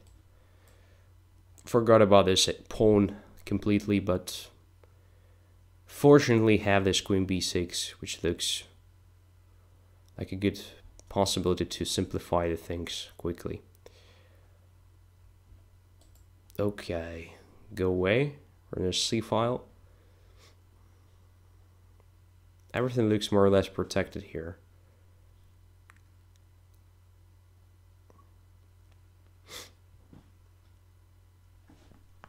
King f1. Okay. Let's complete the development finally. Knight f6, where the knight goes to e4 maybe. Oh yes, a tempo move. Because bishop on d2 is hanging. Take it. Say h3. f5. Bishop on c7 is hanging. Okay, bishop d6 I think. Makes some sense. Wasn't necessary, of course, to give my opponent this sort of activity. Come on. Struggling now.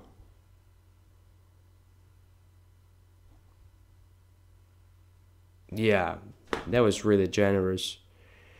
Position was really awful. I mean, I started very well with this queen g5. But then, after c6 and knight c3, okay, d4 is a threat, right? Followed by e4 and so forth. So what black should do here is probably just to think of at least e4, right? So instead of bishop d6, much more natural was to bring the knight to f6, and after d4 to put the queen on g6. That was so easy, just to control e4 square, and there is no activity whatsoever. And black can continue with any sort of development. I don't know, bishop e7 castles, bishop d6 castles, and so forth. Just a normal position, like from Carlsbad pawn structure, with the bishop on this diagonal h1 a8, which is usually not very good, and with the extra pawn for black already. So I have no idea why I did this crap. I mean, gave my opponent this activity. That was really, really strange. So instead of actually playing knight e2, even bishop g5 was really annoying. So bishop g5 attacking my queen. I was really afraid of this move because I can't play queen e6 or something. Knight f6 looks losing after simple castling. And f6 is also not that clear. Even after castling, white has a great initiative, but something like simply bishop e3 looks very promising, creating a sort of knight d6, just getting bishop's pair, and look, there are so many different weaknesses. For example, bishop h5 can become an issue very soon, with capturing g8 knight and so forth, right? So, come on. That's really strange. Why did I play this bad? But alright, anyway, interesting game. And the last one for today. Let's see. Here is Hubba Bubba. Let's play Hubba Bubba. 1, 2, 3, 4. And black pieces, finally. D4, knight f6. C4, e6. Knight f3, b6. By the way, also lead into a Fianchetto, so I don't have to play this crap b6 or g6 on the move number 1 if I want to come up with a Fianchetto, right? So let's play just a normal Queen's Indian defense after all. By the end of the show, just, yeah, having more or less usual position. Bishop g5, alright. Bishop goes to b7, controlling e4 square.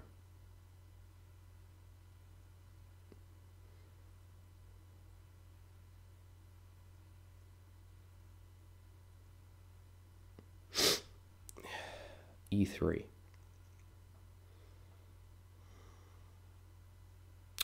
This leads to something like very simple play for black, I think. Maybe I'm wrong, don't know. So there is a chance to play bishop b4 check if I want. There is also a possibility to play just bishop e7 if I want.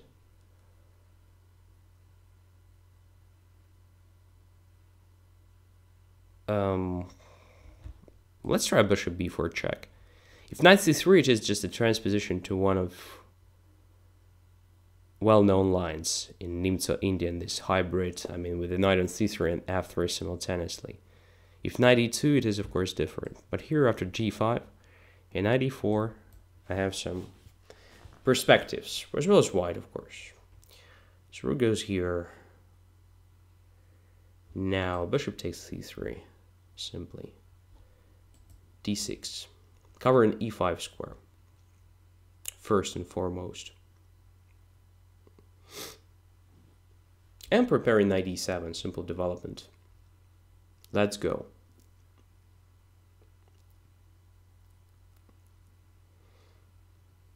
Bishop d3. All right. Knight to d7.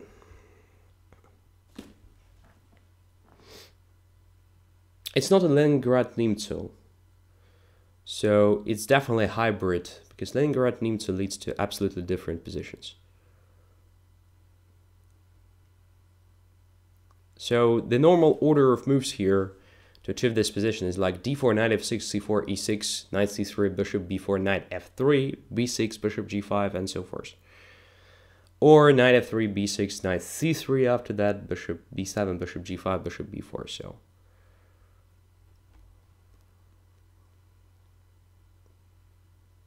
Queen e2.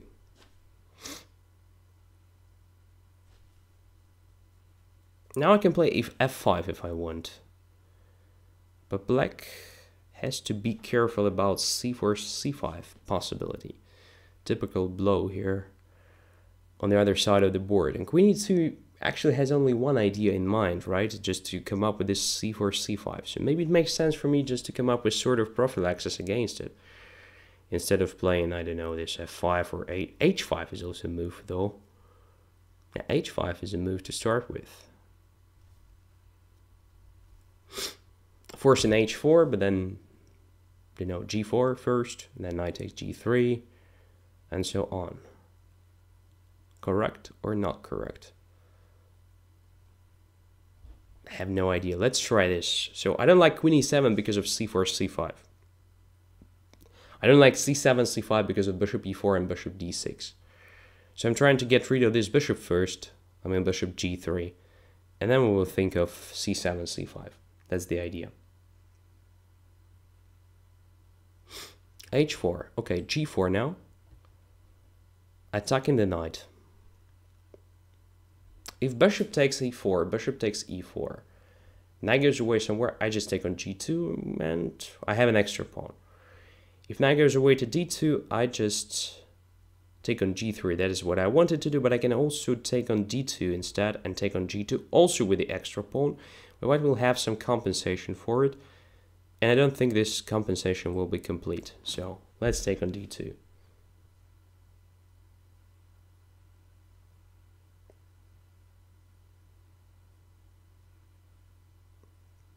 If king takes d2, look at this. I take on g2, and if rook goes away somewhere, just bishop f3, forcing the queen somewhere to e1 or f1. Extremely ugly position. Of course, queen d2 should be played here, and now I will stay here on f3. It's a nice result of the Fianchetto, right? My bishop b7 played its role.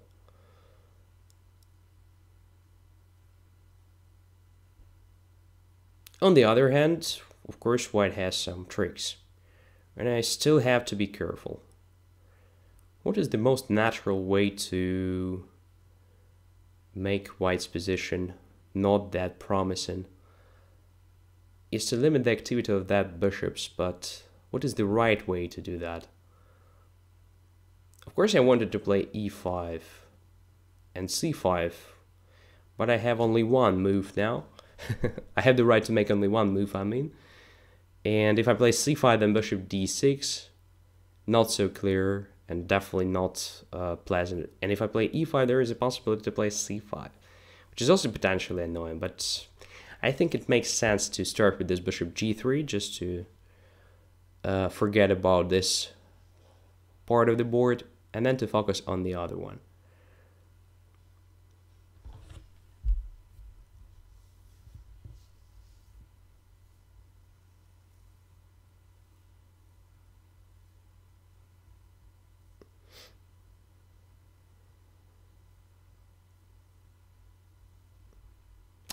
And queen e3 gives me a chance to play c5. That is exactly what I wanted to do, just to actually limit the activity of both bishops. I think that white's last chance was to play c4, c5, activating the light squared bishop and trying to get some counterplay along light squares, especially taking into account this bishop on f3, which is slightly out of play. Now there is no compensation whatsoever, so I take on e2 first. Then I bring my queen to f6, let's say.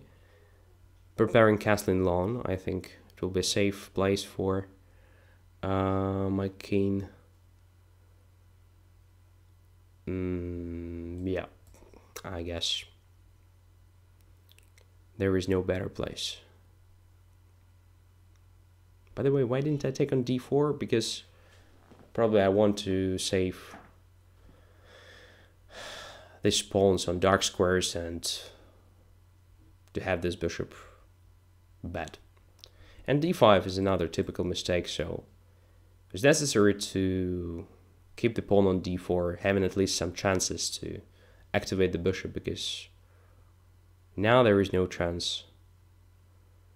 There is simply no chance to activate it.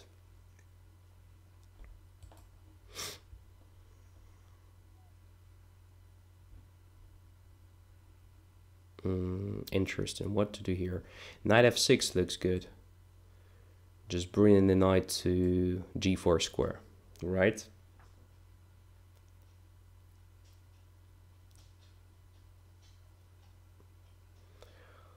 Knight g4 or b5. Let's play knight g4.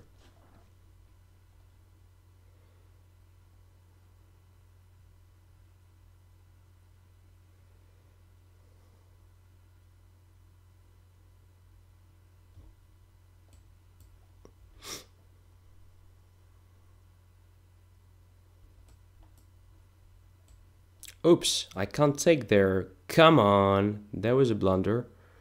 Serious one, by the way. Or I can. I don't know. That's crap. That's crap. Didn't see this coming. My goodness. That was very bad. So stupid conversion.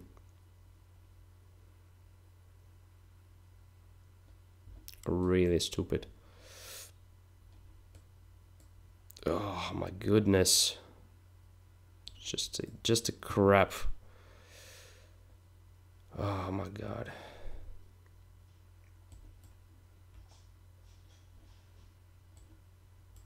What am I doing here? I don't know. Really stupid. I just activated his bishop and... my god. So bad. Yeah, and lost in time. I deserved this loss. That was really, really bad. I mean... at least by the end it was really bad. So look at this. Starting somewhere from... you know, queen f6 maybe. So c5 was a guy. Bishop e2. Alright, bishop takes e2, king takes e2. Absolutely lost position for white. Well, very close to absolutely lost position. So what should black do here? There are a lot of different things, and I don't understand why I even played this queen f6. That is so strange.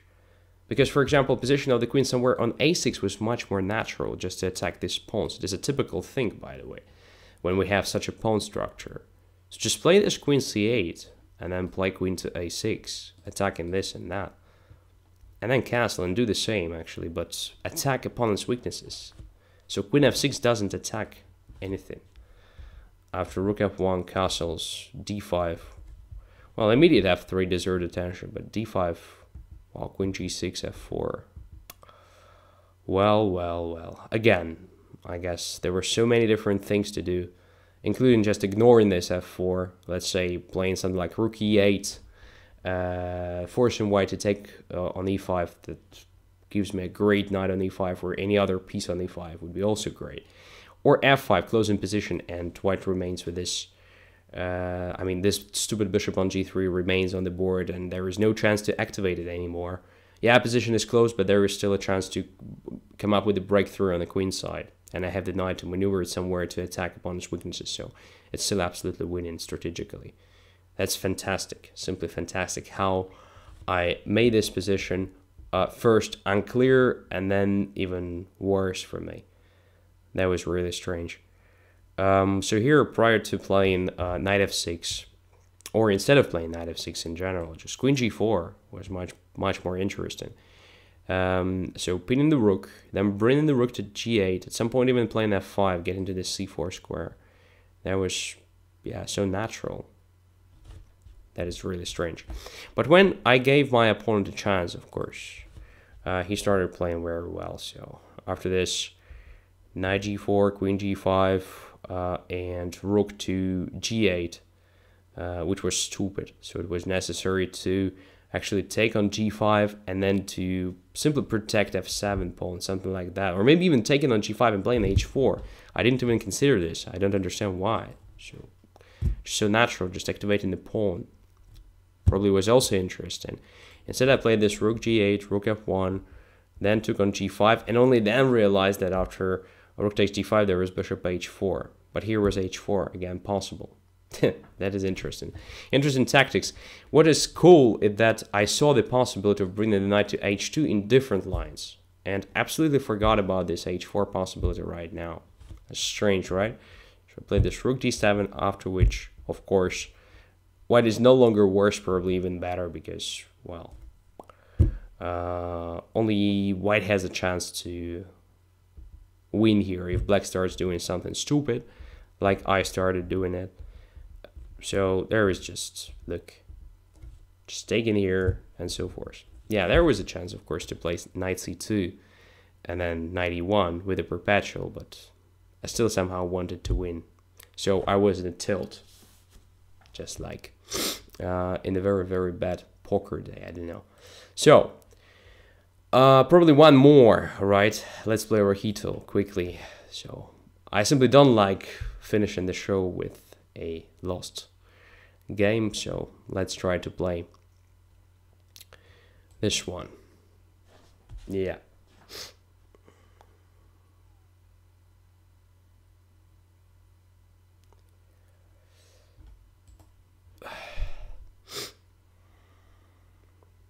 So just fighting with a Fianchetto. With the help of this strange maneuver a5, a4. Can be interesting.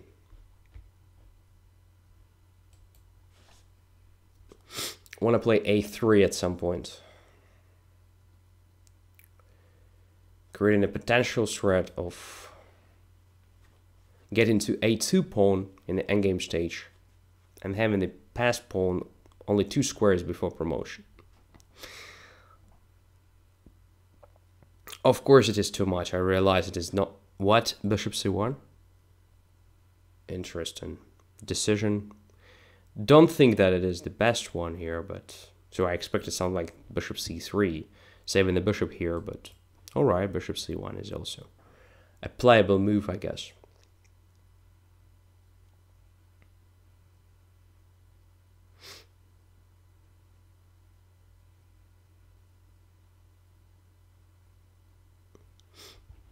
ed5.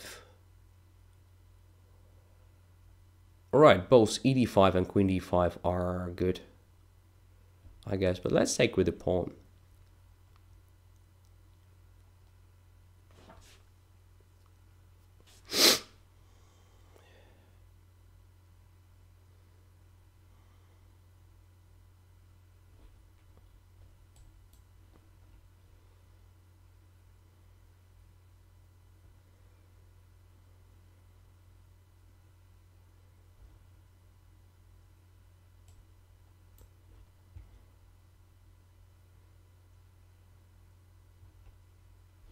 Very strange.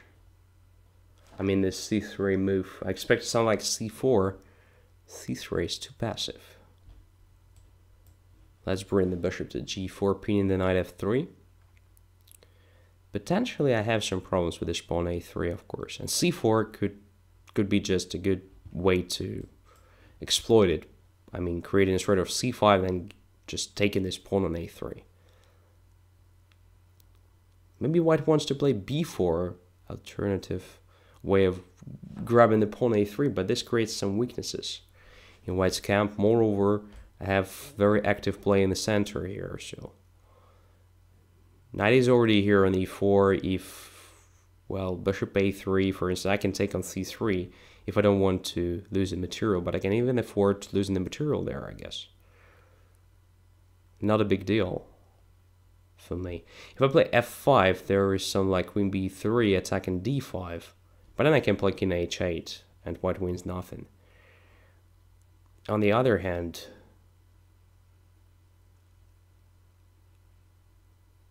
the knight f3 is no longer pinned.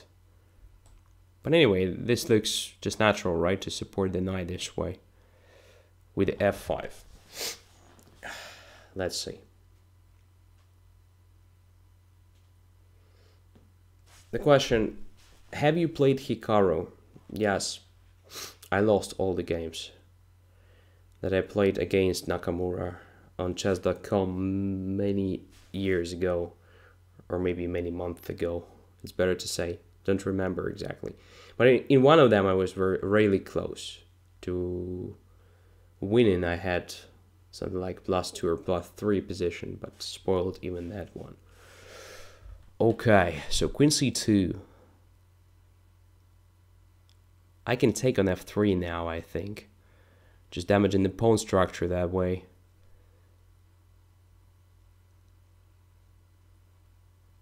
Yeah, it looks very, very tempting. I can't stand, so I have to take it. Now, knight g5 is just a normal way of going away, attacking f3 and h3. But then king goes to g2, and I'm not sure I will have a simple way to attack. Queen h4 is kind of combination.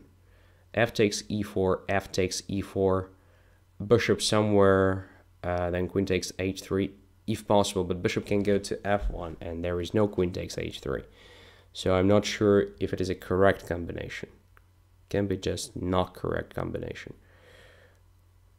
There is also a possibility to start with rook f6 here, and if f takes e4, then rook g6 check, king goes to f1, f takes e4, bishop somewhere, queen h4. This looks slightly more promising than queen h4. Still not clear. Still not clear. Don't really know. Don't really know. Okay, have no time, so let's play. Exactly what the intuition says to play. Probably it betrays me at this point.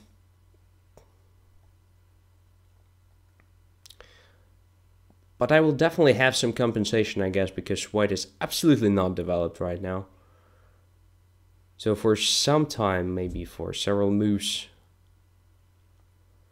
I will have some initiative at least. Let us try to do it. So h3 is hanging. Okay, now I take on e4 to prevent e4, e5 closing my bishop. It is the main attacking piece here.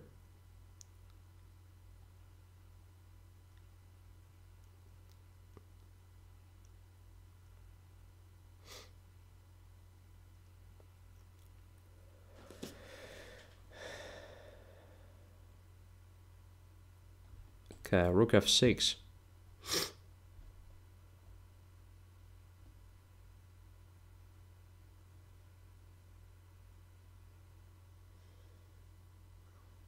With the idea of rook g6, very simple one.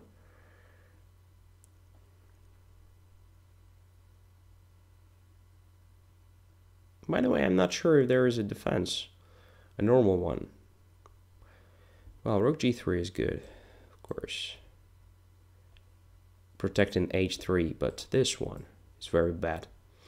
Losing f2 and losing everything hence. Yeah. Why didn't I play queen h2? That is a great question, by the way. I didn't see that. Yeah, it's a great sign that it's time to finish the show because I started doing the complete bullshit. So instead of knight e2, I'm not sure. Maybe queen e2 is still playable. It's still possible, but anyway, I have some initiative because I'm ready to bring another rook to the game. There was also an interesting idea to play queen f4, but there is rook g3 defense, so not very clear. So I think knight e7 is okay, just bringing the other rook to the game and trying to attack that way. So with the rook on g6, bishop g2 and queen f4, still there is a possibility to play king f1 and run away, so I definitely need one more rook in this attack. And taking into account that white still has to do a lot of different moves to bring other pieces to the game, and there is a problem with the coordination, I think that black has a serious compensation here. Alright. I guess that the best way to react to this a4 was, this a3, in fact, was to put the bishop on c3 to have this bishop still on this diagonal. But okay, bishop c1 was also very good. After e5, there was an interesting idea to play something like queen e2 check. Because after queen e2 check, I have some problems with finding the move, because if I put the bishop or knight on e7, my a3 pawn is hidden. And if I play bishop e6 or something, there is like knight g5 or knight e4 or something potentially really annoying. So maybe this e5 wasn't correct. So maybe queen takes d5 was better here. Don't know. Crazy position, absolutely. And definitely not the best one that black could have achieved. But after a5, well, it looks not bad already. Thanks a lot for being with me this evening. Don't forget to subscribe to my channel. Don't forget to activate the reminder so that you won't lose the stream, the live stream when it is here.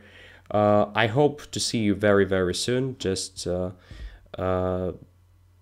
be updated on Twitter, on YouTube.